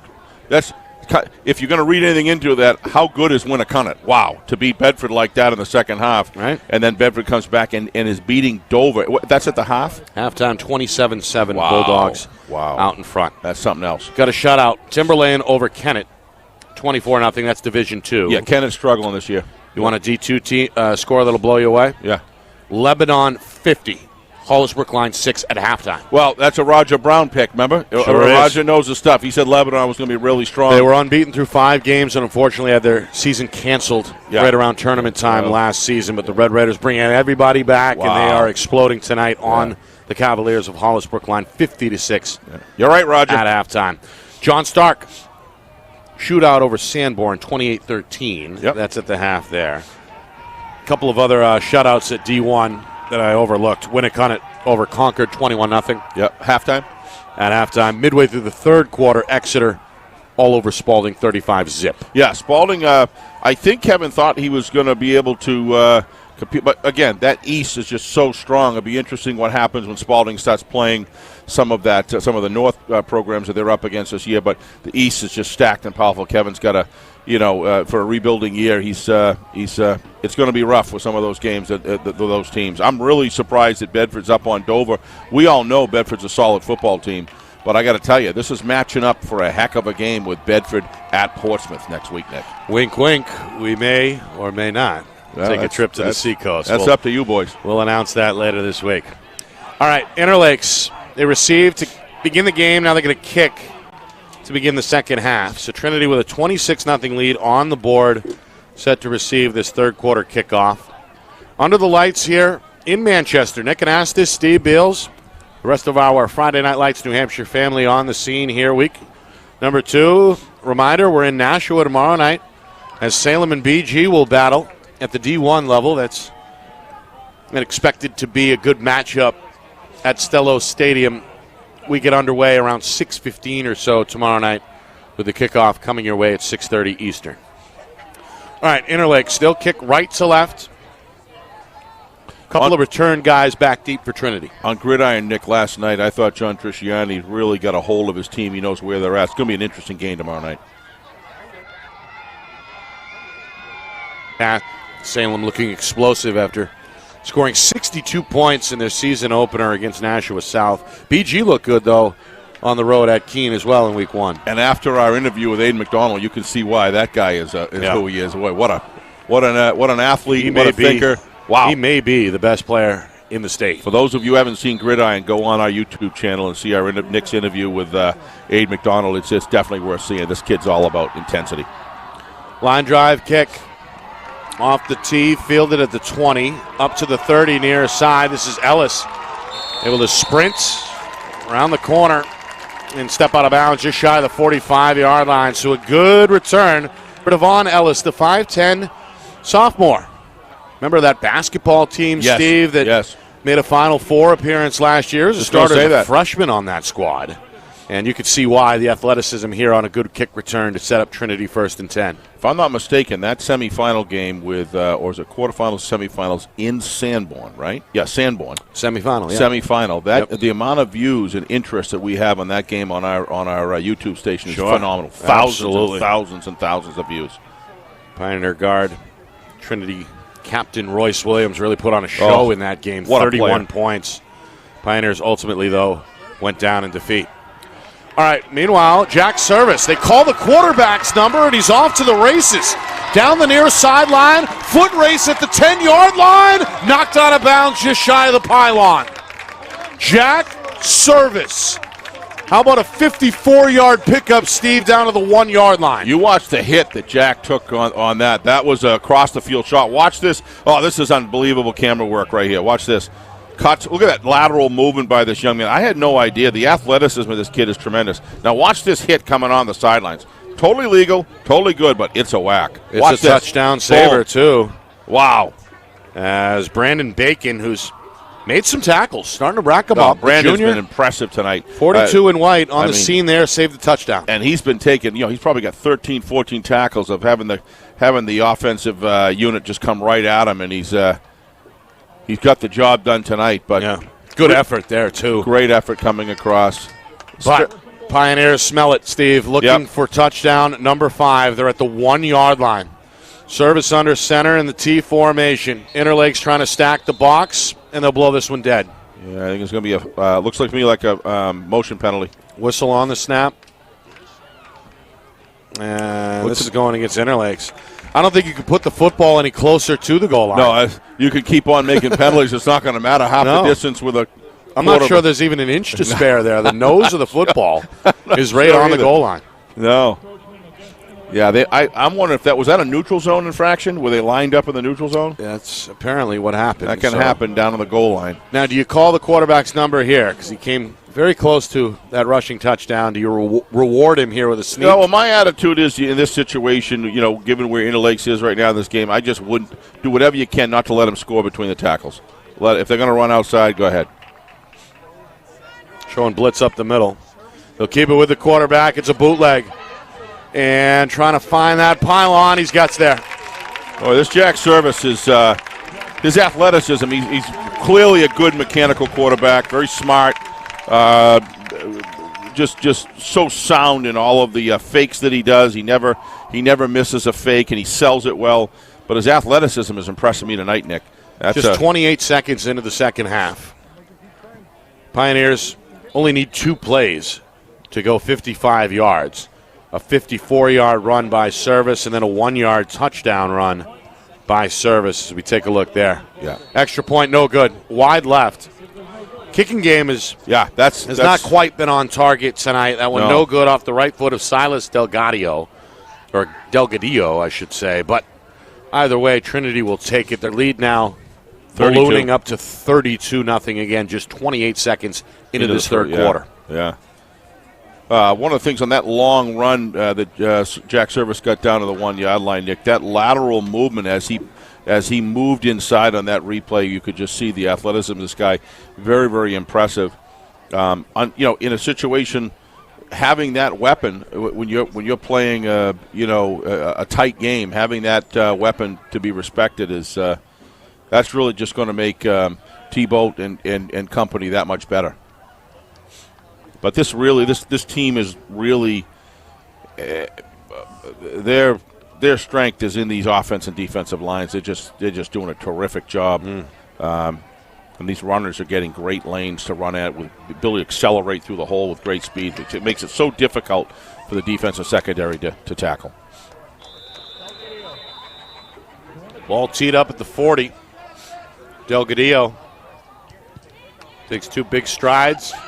Lets off a pretty short kick, actually, inside the 20. And heading up to about the 30-yard line goes the return man. He's been busy. That's Seth Rollins, the senior. Yeah, and Seth doesn't really care what the score is. He's going to get his. Yep. He's going to get his. Going hard, really, since meat and potatoes on his fish here, and meat and potatoes on his plate.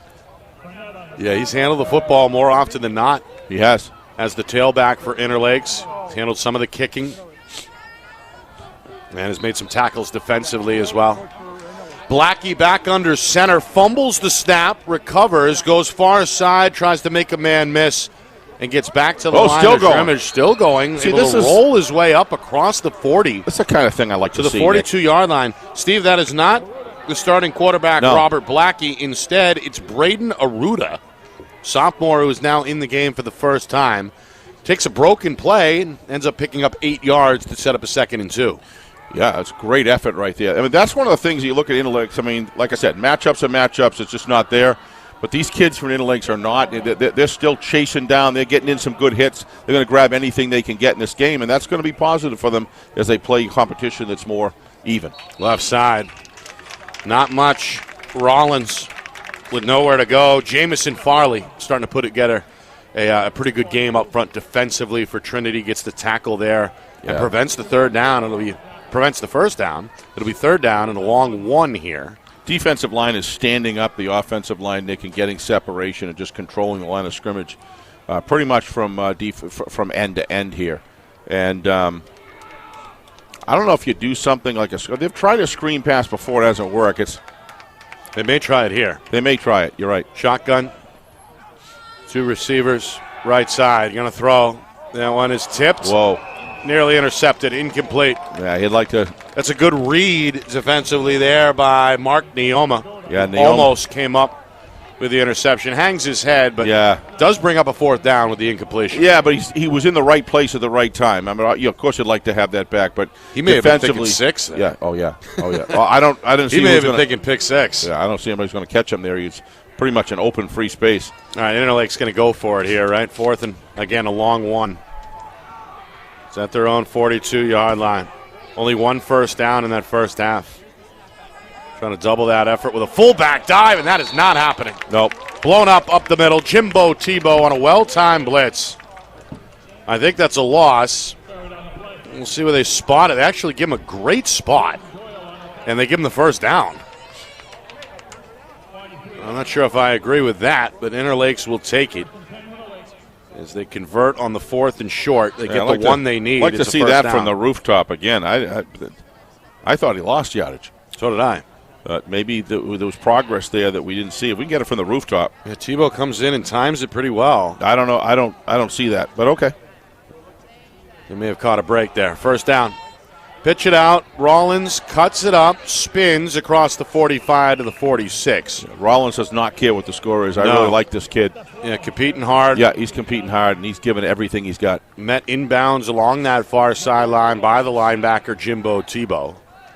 They'll mark him in the end at the 48-yard line, a gain of 4 to set up 2nd and 6. 3 minutes gone by third quarter. I'd like to have a nickel every time you've said Jim Joe Tebow tonight. I know. I'd be able to. I would be a rich man. I could have bought you a whole pizza with it. Well, he's been making plays more often than not defensively, lined up as one of the inside linebackers. Of course, he has an 11-yard touchdown to his credit and nearly 80 yards on offense as well. I formation on 2nd and 6, a dive play. And again, forward progress may give him a yard or so, but not much. Farley again in there at ground zero, so to speak, for Trinity. So forward down, progress, right? they give him a yard. 3rd and 5 from their own 49. How about assistant athletic director Coach Martinez giving us pizza, Nick? What a nice guy. I went down looking for, because Nick ordered me down to find a concession stand, which I was more than happy to do, and couldn't find one, so I went up to the front desk, and there's Coach Martinez with a beautiful big pizza right there. There he is. And I kind of stared at it for a few minutes. He says, "You want one, Steve?" And I said, "Sure." Thank you, Coach Martinez. Saved the day. I wonder if the fact you were drooling may have tipped him off. Yeah, it was kind of rude, really. I should have behaved myself a little more, but I didn't have dinner, Nick, so. I hear you. You know? 3rd and 5, dive play, not much. Again, maybe a yard on that right side. Again, Tebow, the last man up from the pile for Trinity on the tackle. Rollins a little shaken up. Yeah. He's taking some hits tonight, He Nick. sure has. Yeah. Yeah, he's hobbling a little bit. Going to stay on the field, it looks like. Oh, wow. Tebow, I think, got the turnover there, Steve.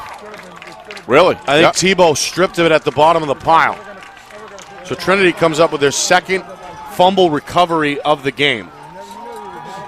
And after a delayed call, the officials say, yes, let's bring the Pioneer offense on at midfield to take over as we're taking another look. Well, that's actually Joyle who made the initial hit. Yeah, he dropped the ball. It was no doubt it was a fumble. No question. That's the second fumble forced by Joyle. He recovered one back in the second quarter as well. And Tebow's in the scramble. He's got the ball. He's got it. Yep. Wow. Boy, this replay. Great shot, Craig, up there. Or was that John? No, that was John from down the end, right? Yeah, John's on the field. Craig upstairs. Great job, guys. Good 1-2 punch for us here at Friday Night Lights, New Hampshire. 4 minutes in, third quarter. Trinity takes over at midfield. A 32-0 lead is on the board. Starters are still in for now. They hand to Ellis. He's in trouble in the backfield. Makes a bunch of players miss. Still alive at midfield. And in the end is going to net 4 yards. Turned a 4-yard loss into a 4-yard gain. Ellis, a good piece of running there to set up 2nd and 6. Again, there's good things going on both sides. Ellis with that just relentless. But Inter-Lakes trying to swarm the football, not caring and not hanging their heads. They're going after every single play. And as a team's developing and very, very young, that's a good thing to see. Trinity is just, Ellis is just, he's a beast. He's shifty. He's shifty, man. How many guys did he laterally made about 4 guys miss there. At least, yeah. To pick up the 4 yards. 2nd and 6, nearly 5 minutes in, third quarter.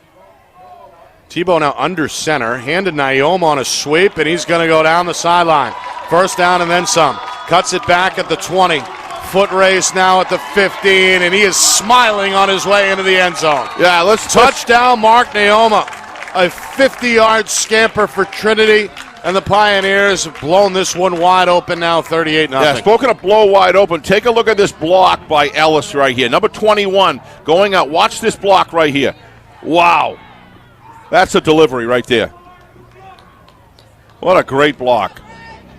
50-yard run. Naoma showing off the athleticism. Yeah, but it's the whole team, Nick. Look, everybody's up front.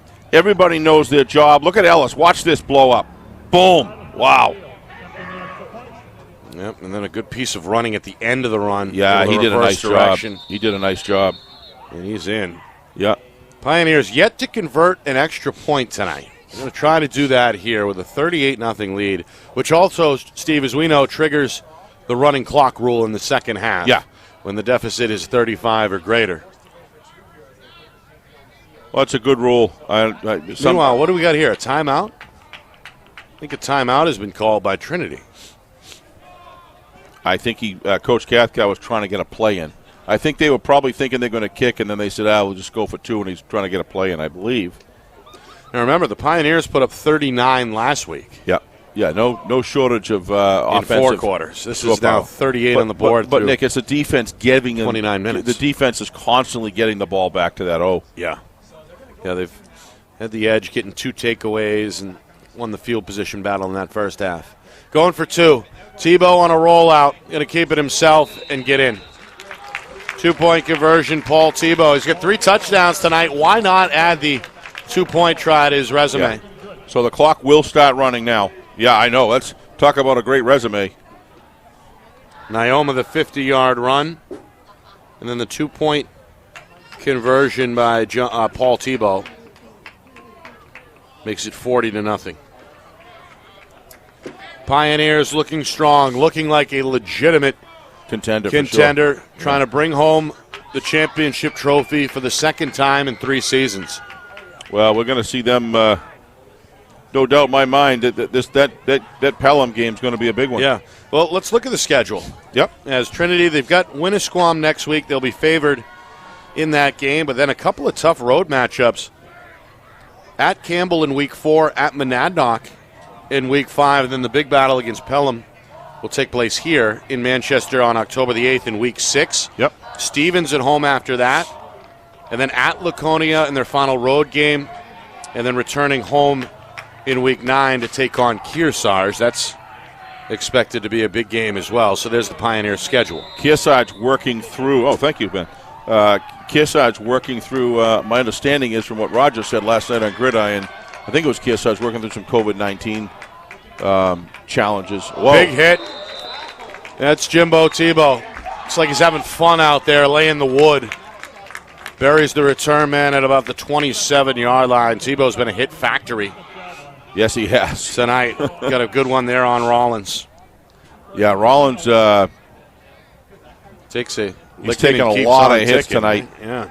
But he's a game player. He's not backing down. He's going to sleep well tonight. Yeah, Clock running, as we mentioned. He may sleep all weekend. Approaching the 6-minute mark here, midway through third quarter. Trinity a 40-0 lead. I formation, again against that 3-4 Trinity defensive look. They get some space up the middle and lean forward for a 3, maybe 4-yard pickup. Again, that's Rollins, who we saw limping a little bit a few minutes ago. Looks okay there as Rollins again, a junior or a give him senior? 3 yards. I think he's a senior. Yeah, he's a senior. Yeah. Yeah, he's a tough game like this for Inter-Lakes. He's showing senior leadership. Timeout Trinity. Second charge timeout already. Wow. Against the Pioneers here. Again, just inside the 6-minute mark, third quarter. Reminder, subscribe to the channel. We're on YouTube at FNL-NH Media. That's the name of the channel, FNL-NH Media. Hit the subscribe button, do so, and you'll be up to date all fall, all football season. We're across the state with a Friday Night Lights New Hampshire game of the week, both Friday and Saturday this season. And, of course, it all starts on Thursday night. Doubling the content. 6 o'clock Eastern with FNL Gridiron. You'll find exclusive interviews with players, coaches, and media members. It was a lot of fun last night, the show last night. Just great guest, Nick, you Good brought stuff. in there. We spoke with both head coaches, Rob Cathcart of Trinity, Paul Levine of Inter-Lakes. Got a good preview for tomorrow night's BG Salem matchup. Coach Trisciani, with Coach Trisciani. We spoke with Aiden McDonald, the senior running back, one of the best players in the state, in my opinion. And, of course, we talked with Roger Brown to get the lowdown on everything. Roger, of course, from the New Hampshire Union Leader and the New Hampshire Football Report. And nice interview with Coach Levine, too, talking about his history, and really enjoyed that as well. One of the things that was really kind of nice to hear was how Aiden McDonald spoke of Coach Abraham. Yeah. And the connection that he has with his players. And you've always said he's a player's coach. And goes all the way back to 8th grade in the case of the seniors. Guys, so yeah. That's just good stuff from Coach. Here's a pick.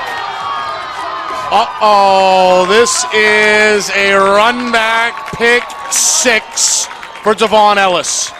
The sophomore takes it the other direction in stride. And Trinity now running up the score. It's 46-0. Yeah, watch the way he kind of stealth in the back of the play, Nick. Watch this. Watch him. He hangs back, sees it, bang. That's just how it's done. Ball did not have a lot of velocity on it, Nick. It seemed to sail. I don't know if you could see there. It seemed to kind of sail, which gave him an opportunity to make the interception, but take nothing away from the skill and as a defensive back that he just brought to the table there. Brings it back 30 yards. I do not understand why the clock's not running, Nick. Touchdown or not, clock should be running. I think it stops after a score. I thought it was between only, score and then the kick. I thought it was only a penalty. Frozen, but maybe not. Yeah. I don't know. Yeah. Extra point good, by the way, Steve. That's the one thing Trinity had not checked off. Trying to work that back. So to speak. They get it there. There's Delgadillo pretty good on that one. So 40-0 becomes 47-0 here with just inside of 6 minutes to go, third quarter. Well, I'd imagine, again, after the kick, they would restart and continue to run that clock here. Well, Trinity. I thought it was penalties and injuries that it could be wrong on that. Pioneers, all smiles here on the home sidelines. In front of the home crowd, a good one tonight. Temperature dropping here in Manchester, but that has not deterred anyone. Everybody's still, for the most part, in their seats. Got the lower bleacher here pretty much full. It's a small contingent that made the trip down from the lake cheering on Inter-Lakes, but they've been quiet. Been quiet tonight, but the Trinity crowd has been a hometown that's pretty full here. Yeah, they turn out. And they turned out tonight. Comfortable stadium, a terrific place to watch a game, folks. Line drive squib. Down the middle, it gets behind the return man. That's Lincoln Ferrante. Eventually picks it up at his own 10, and he's lucky to get back up to the 13-yard line. Spun down by guess who? Jimbo Tebow. Another nickel. Love to know how many tackles he's got tonight. Probably at least 9 or 10, right, at this point. Poor Nick hasn't even been able to eat his pizza. No, I got a few bites in, but that's to be expected. Waiting for that third quarter break where I may inhale the rest of it. Yeah, Tebow. Clock running again, by the way, Steve, inside of 5 minutes. Yeah, that would just make sense. We'll have to clarify that moving forward. There's a lot of time left.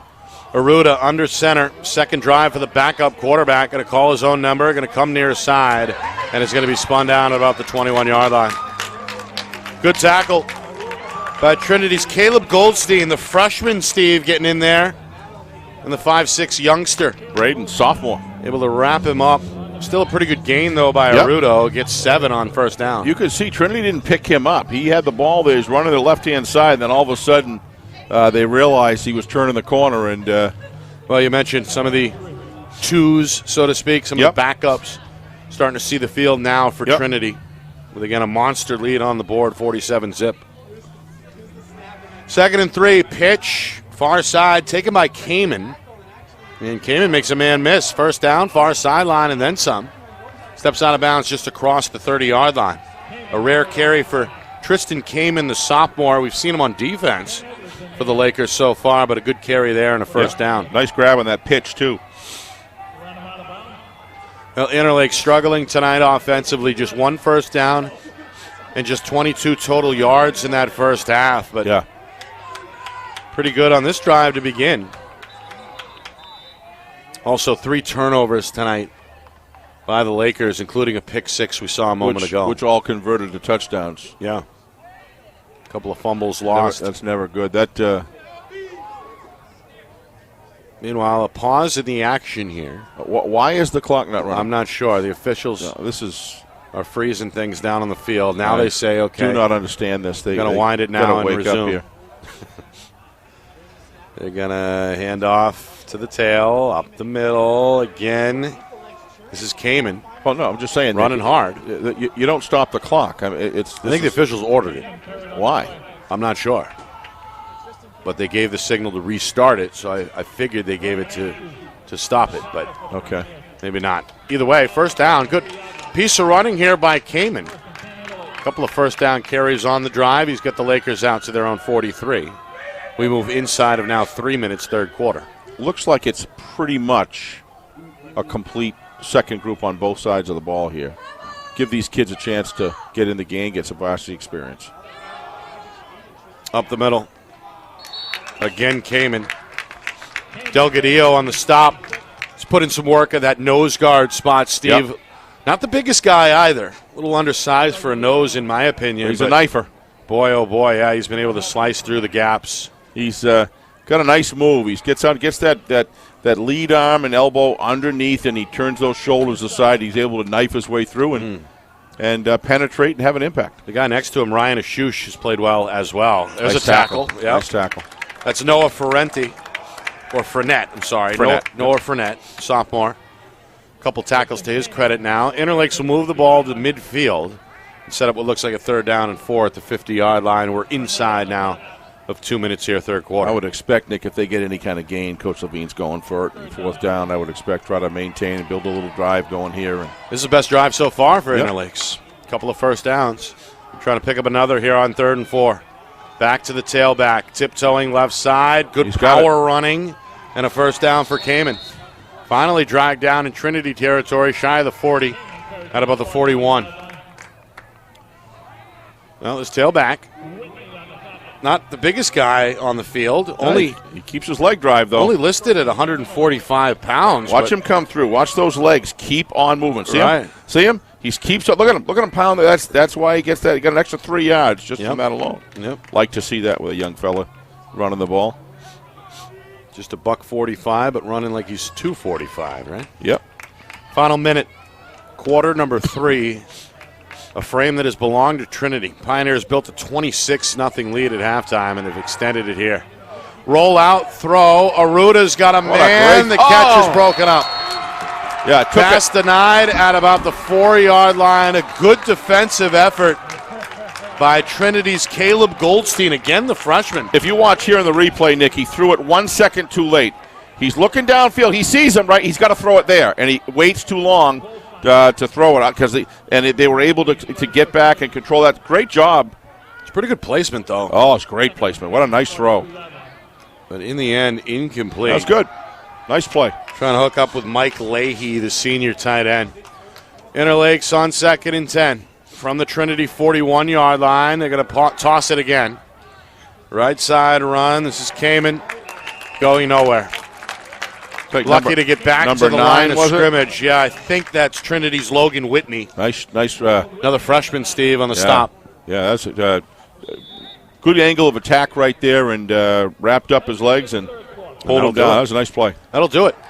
Third quarter in the books. Trinity running away with this one in week 2. It's 47-0 as we head to the fourth quarter.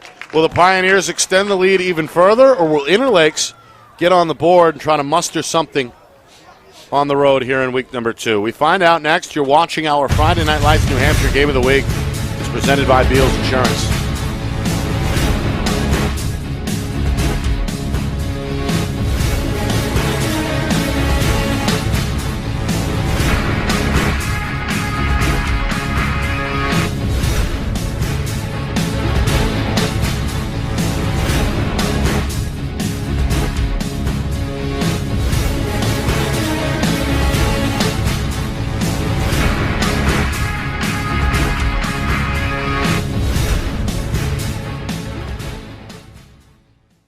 Our broadcast today, as it always is brought to you by Beals Insurance Agency, with locations now in both Bedford and Londonderry. Whether you need home, auto, or business insurance, Beals Insurance will get you both the price and quality coverage that's right for you. Just call 603-471-9999 or visit BealsInsurance.com to request a free quote and start saving money today. Again, that's BealsInsurance.com.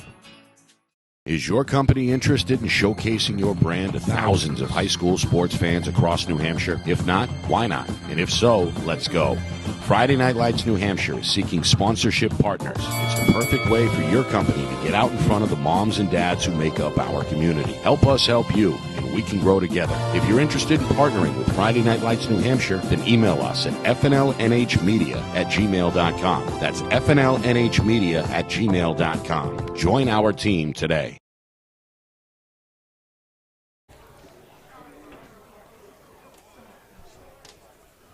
Start of the fourth quarter. Trinity running away with this one on their home field under the lights, 47-0. They begin on defense. Interlakes facing a 4th and 10. They're going to roll out Aruda. He's going to slip a man. He's going to tuck and run and then pick up the first down. Inside the 25, hunted down from behind at about the 23-yard line. He's a good runner. Boy, he looks solid. Some nice moves there. Got to make sure he protects that football, though. We had it kind of angled out there, but it's a 22-yard gain. It's a 22-yard gain and some nifty running. And what I like about that is he made a quick choice. He knew nobody was there downfield. You watch him, he tucks it quickly. I like when quarterbacks do this. If it's not there, he sees the lane. It's not there, go. Nice running.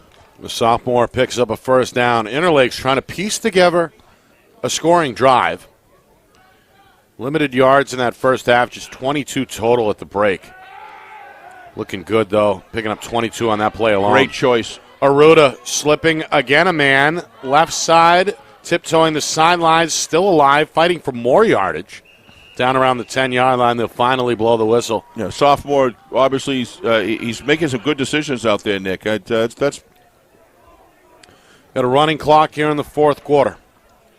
Nick and Astis, Steve Beals with you. It's our Friday Night Light New Hampshire Game of the Week, presented by Beals Insurance. It's been all Trinity tonight. Again, held Interlakes to just one first down in that first half. Sophomore Paul Tebow has scored 3 touchdowns tonight. All of those came before halftime, as the Pioneers built up a 26-0 lead at the midway point. And then 3 more touchdowns come in the third quarter. Jack Sermon, Mark Neoma, and then a pick 6 by Devon Ellis. Trinity has taken the ball away 3 times tonight from Interlakes. Lakers trying to get on the board, though. They pitch. Looking for the 5-yard line. It's the tailback, Tristan Kamen. Or it's close anyway. Very close. Needed to get to where? About the 5-yard line. And that's where they'll spawn him just shy, it looks like, the 6. Yeah, the situation that with what's the young man's name? 41. Tristan Kamen. Yeah, Kamen. Yeah, he should have cut up field there. You want to go against, in other words, cut up the grain. He probably had a pretty good lane. It's just hard to see. They do give him a first down, Steve. He needed to get to the 7, gets to the 6. And he got it. And a first and goal now. They'll put Aruda in the shotgun. High snap. The youngster looking left. Got plenty of time. Going to tiptoe to his left. Now going to throw into the end zone. Touchdown. Oh, well, I like this kid. Nice catch.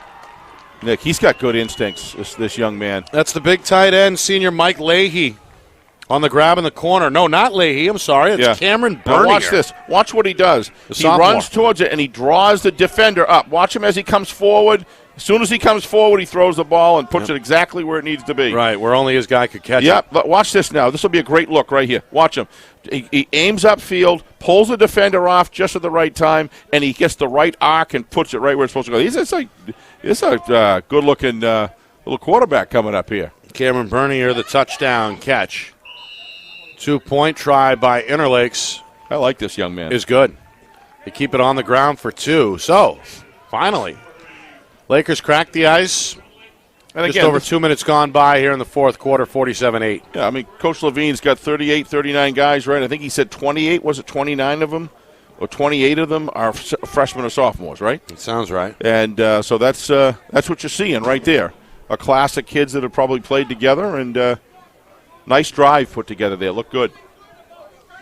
Just what Interlakes needed. Yep. As nobody likes getting shut out. Interlakes gets it done. Gets on the board, rather, with 9:25 to go in quarter number 4. As they get the 6-yard touchdown hookup from Braden Aruda to Cameron Bernier. Reminder, after the game, a full scoreboard from around the state, plus, of course, a full recap from here in Manchester. Scores are starting to come in now. We'll get to all those coming up. You're right, Steve. Clock running after the score, to your point from earlier. I do not understand that.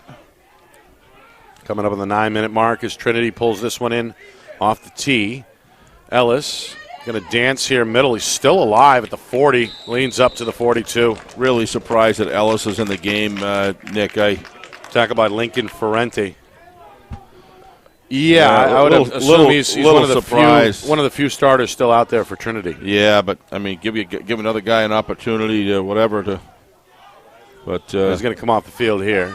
Yeah, you don't want him to get injured. I mean, he's a very important part of this. I saw that electric pick six. Yeah, good-looking athlete. All right, Pioneers, the football at their own 42-yard line. That's been an element tonight, Steve. The starting field position for Trinity, it's been gorgeous. Really at the beginning of every drive. Yeah, absolutely. A couple of those started on the Interlake side of the field. They'll take it at their own 42 here against a six-man front and fumble the snap.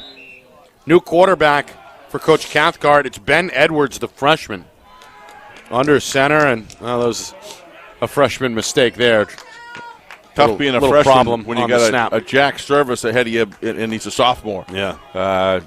Jack plays a lot older than his age. He's looking. He's very impressive to me tonight, Nick. I like the decisions that he makes. I like the way he respects the coaching on the sideline. Seems to be a mission-oriented quarterback, which is always what I've wanted. When I used to coach, is somebody that wanted to go out there and understands a system and apply it, rather than their own shenanigans. It's just he's impressive. They give to the motion man. Trinity looking for an east-west run here with Caleb Goldstein. Called his name a couple of times on defense minutes ago. Not going to get much here. Interlakes able to protect that edge on the far side. Joey Dota deserves a shout-out, Steve. The big number 80 in white for the Lakers, the defensive end. Starting to pile up some tackles along the D-line. In the end, a decent pickup. Oh, no, a loss. I'm sorry. A loss, a 2-yard, maybe a 3-yard loss. Pickup for Interlakes. Right. Third down. Looks like there's a penalty. No, second down. Second and 13. I'm sorry. I didn't see the penalty. False start here against Trinity.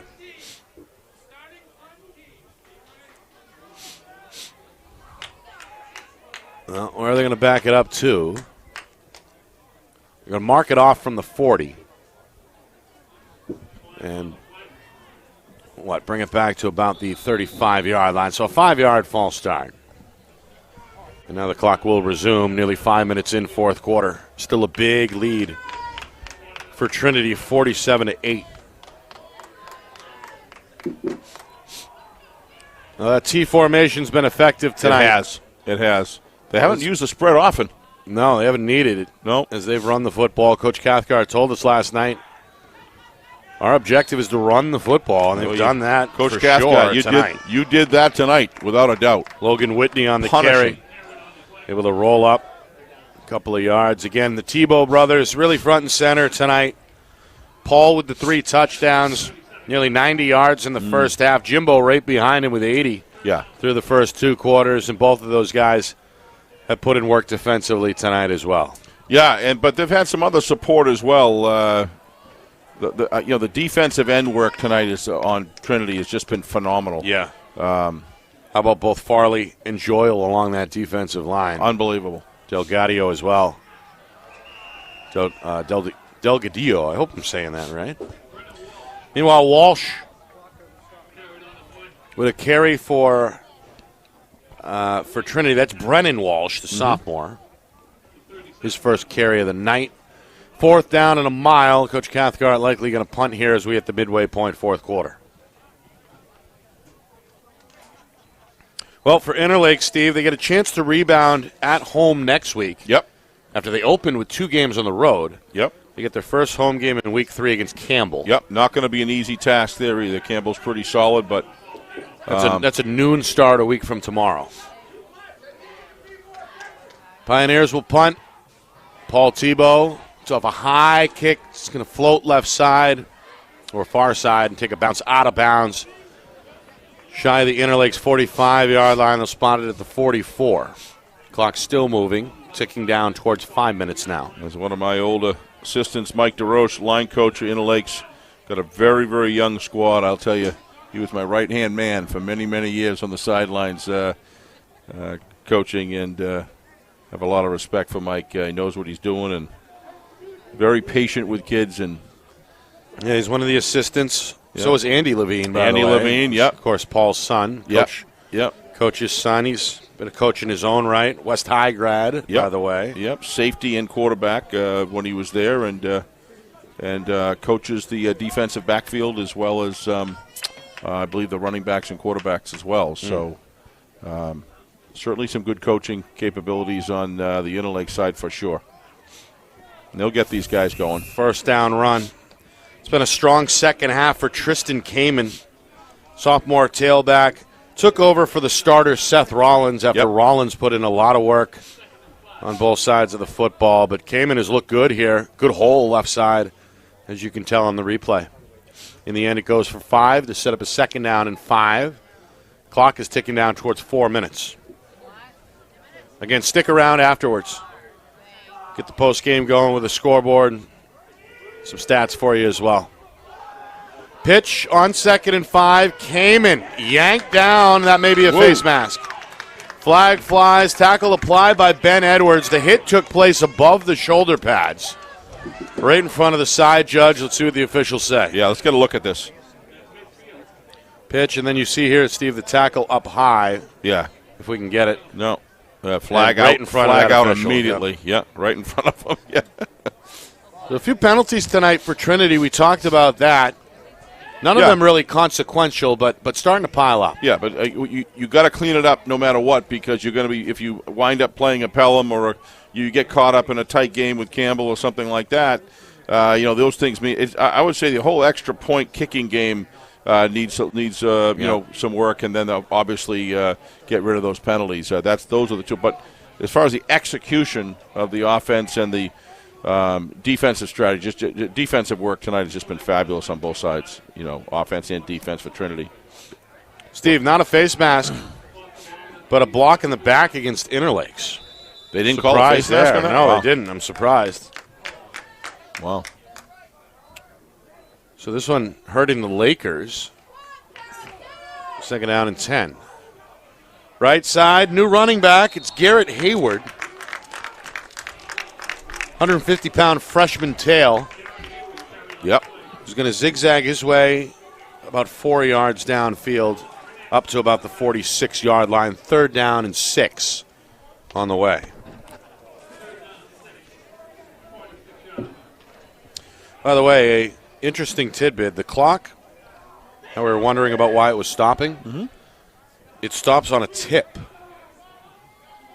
Not sure why that would be. Is that Tommy? That's Tommy. Meanwhile, rollout pass He's goes been kind of incomplete. quiet tonight. Well, he did a lot of work pregame for me. So Yeah, well, he helped us a ton in the Jamboree. And of course, there's information I haven't gotten to yet that he sent me already. Okay, so there you go. We may dig into that in a moment. But invaluable at the Jamboree for us. A lot of history. Yeah. You know? He goes back to the days of Bishop Bradley, as we talked about. I said Brady earlier. I Ed misspoke. Kissel days. Yep. I miss Ed Kissel. Rollout. Arudo tiptoeing. Nice move. Going to Nice come move. left side now.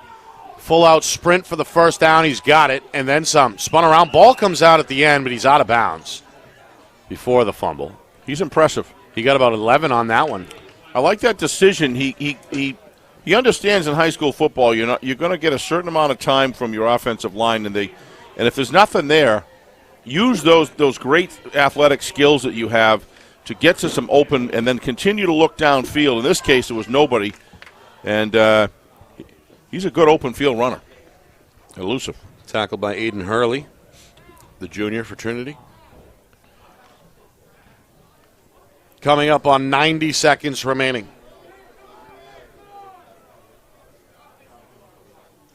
Another 1st and 10 for Interlakes. Arudo, they're going to drop him back. A 4-man rush, throws near side. That one's short. You got to work on that. He And didn't set his incomplete. feet, throwing off of his back foot, kind of shoulders wide open. Got to work on that. But that's the toughest throw when you throw To the sideline. to the sideline like that, and takes a strong arm. But he'll continue to work out and get bigger, faster, and stronger. But like this young man's instincts at quarterback. He's moved well. Yes, he has.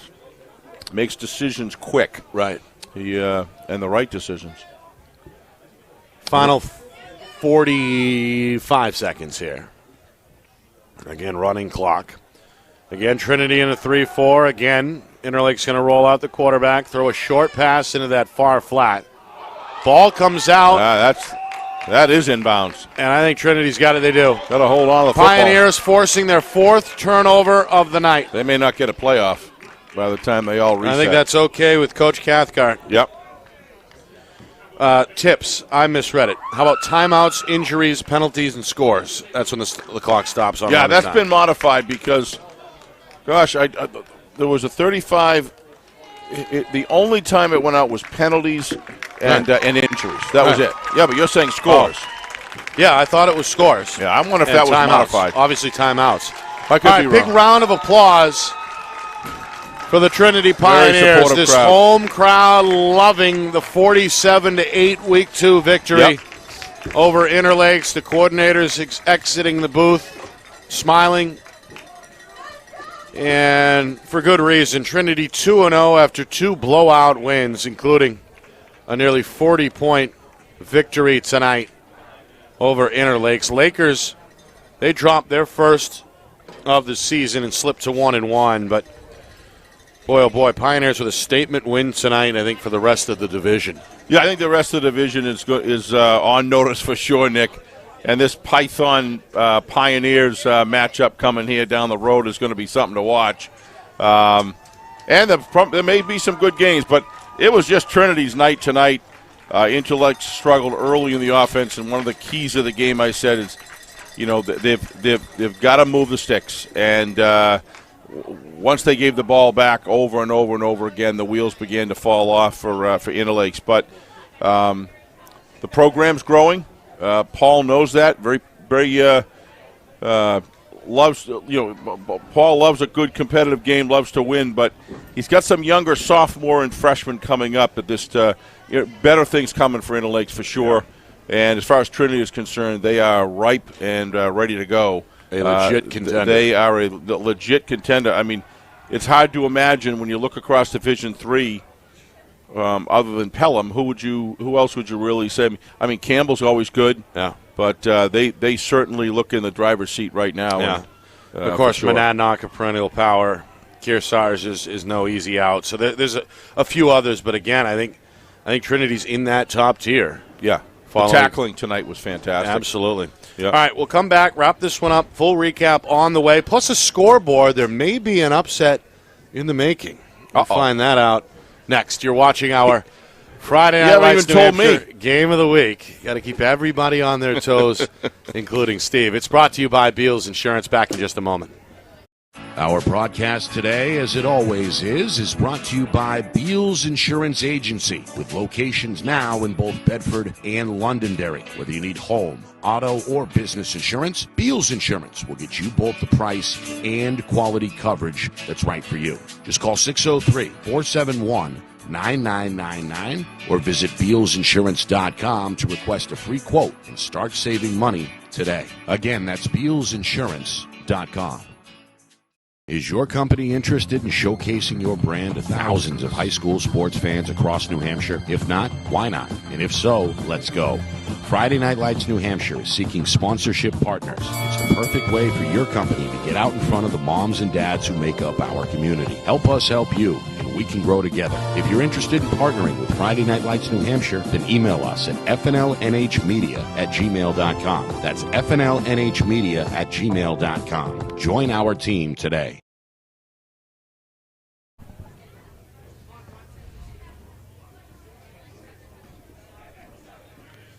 Back here in Manchester. Big win for the Trinity Pioneers as they improved to 2-0.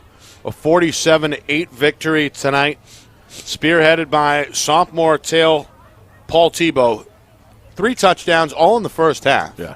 2 on the ground, 1 in the air. He was up around 90 yards at halftime. His older brother, Jimbo, had 80 yards rushing in that first half and only 8 carries. Had close to a dozen tackles tonight defensively, including a fumble recovery. He also scored an 11-yard touchdown run that helped Trinity build up a 26-0 lead at halftime. And then really the bottom fell out, so to speak, in the third quarter. Jack Service broke off a 54-yard run on the first play of the third quarter.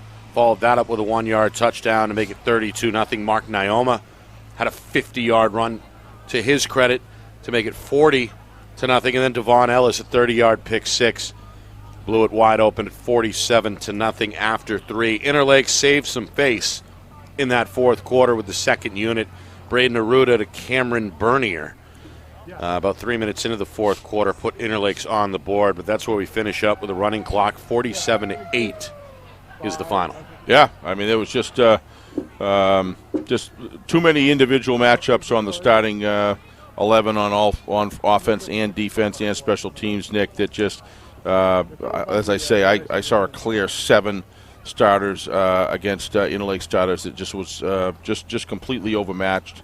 And I'd say there was about probably 4, maybe 5 players per squad, or out there that matched up pretty well. And that's just not gonna be able to sustain it over 4 quarters, Nick, without a lopsided victory, which we saw. But right.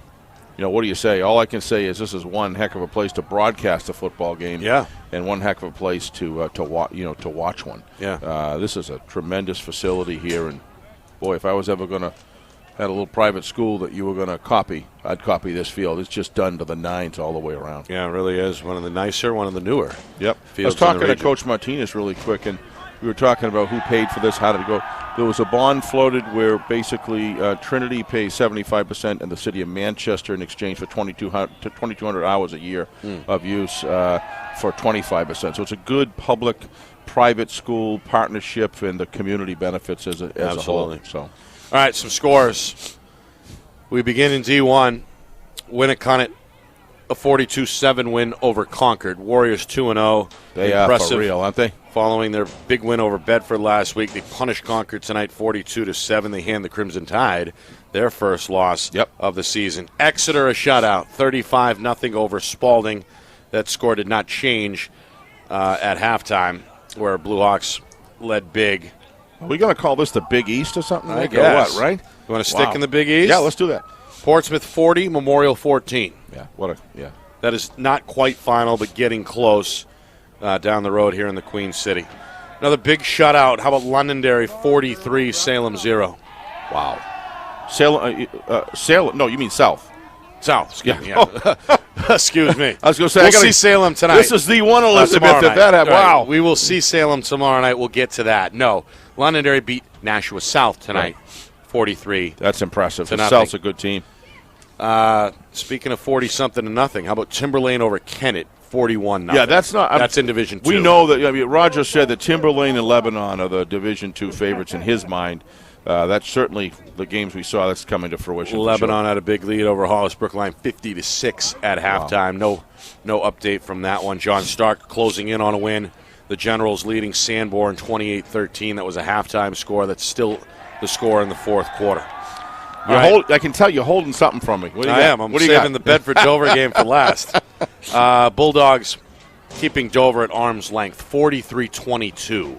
Yeah, about midway through the fourth quarter there. Yep. So it looks like Bedford's going to get their first win, and Dover's going to slip to 1-1. Right, and then you got that matchup with Portsmouth and Bedford next week. What a barn burner that game's going to be. That's right. Oh, almost forgot. Pinkerton leading Keene 31-7. That's late in the fourth quarter. The Astros looking for their second win in 6 days. They're for real, no doubt. And Wyndham and Alvern in a defensive grudge match. 7-6 Jaguars with 6 minutes to go. Wow. So we'll keep. Can we switch to that channel on TV and watch the rest of that one, Nick? All right, reminder. Tomorrow night, we're back in the Gate City. Live from Stello Stadium, a 6:30 kick between Salem.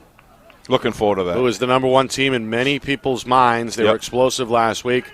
They'll take on underdog Bishop Girton as the Cardinals look for a 2-0 start, trying to shock the state if they can pull that one off against that explosive Got to have a tremendous Salem team. First half for that to happen. We'll talk about that tomorrow night. Yeah, again, that's a 6:30 Eastern Time kick, and we'll be on the air at about 6:15. Steve, your final thoughts from this one Again, Trinity a 47-8 win over Inter-Lakes. Well, I in no way expected 47-8 coming into this game. Not even close. I was expecting a 30-18 or 26-16 game, one way or the other. I had Trinity clearly favored, but I thought it'd be maybe under 2 touchdowns, maybe 2 touchdowns max. I think this speaks volumes about Trinity, Inter-Lakes has got to keep building on this year and got a bright future with the team. But it's not going to happen against Trinity this year. This was a heck of a game. They are balanced. They're tough. They're strong. They're big. They're fast. They're well coached. They tackle well and they block well. And when you can put all those things together, and they're surprisingly, they're in tremendous physical condition because these guys play both sides of the ball. Yeah. And it was like they were fresh every single play. They just looked terrific. All right, a few folks to thank. Mike Connell, the athletic director here at Trinity, and his deputy, Mike Martinez, who has Provided us been on the move since I got here. He fed the sure poor long tonight. before that. He fed us pizza, which we desperately needed. We did. So we appreciate Mike getting us all set, making it easy for us here in Manchester. I want to thank the 2 head coaches for talking with us last night as well on FNL Gridiron. That's Rob Cathcart and Paul Levine. You want to check those interviews out. Of course, the show is still up. The archives are on our YouTube channel, FNL NH Media. I want to thank Alex Hall of the New Hampshire Union Leader. Yeah, hooking us up with some stats earlier. We appreciate that. You can read his stuff in the Union Leader. Of course, our research assistant, Tommy Amin. We appreciate him. Thank you, Tommy. An unofficial member of our Friday Night Lights New Hampshire squad. An official member is Craig Incardoni, who has joined us, running the camera upstairs, doing a great job, and we look forward to working with him in the future. Of course, John Barron handling the setup, the lead videographer tonight as well. Director Ben Beals, the man behind the curtain, making it all happen, returning to the lineup after a week off last weekend. We appreciate Ben. And, of course, for my partner, executive producer Steve Beals. My name is Nick Anastas saying so long. Final score, final time, Trinity 47, Inter-Lakes 8. This has been a presentation of our Friday Night Lights New Hampshire Game of the Week. It's presented by Beals Insurance.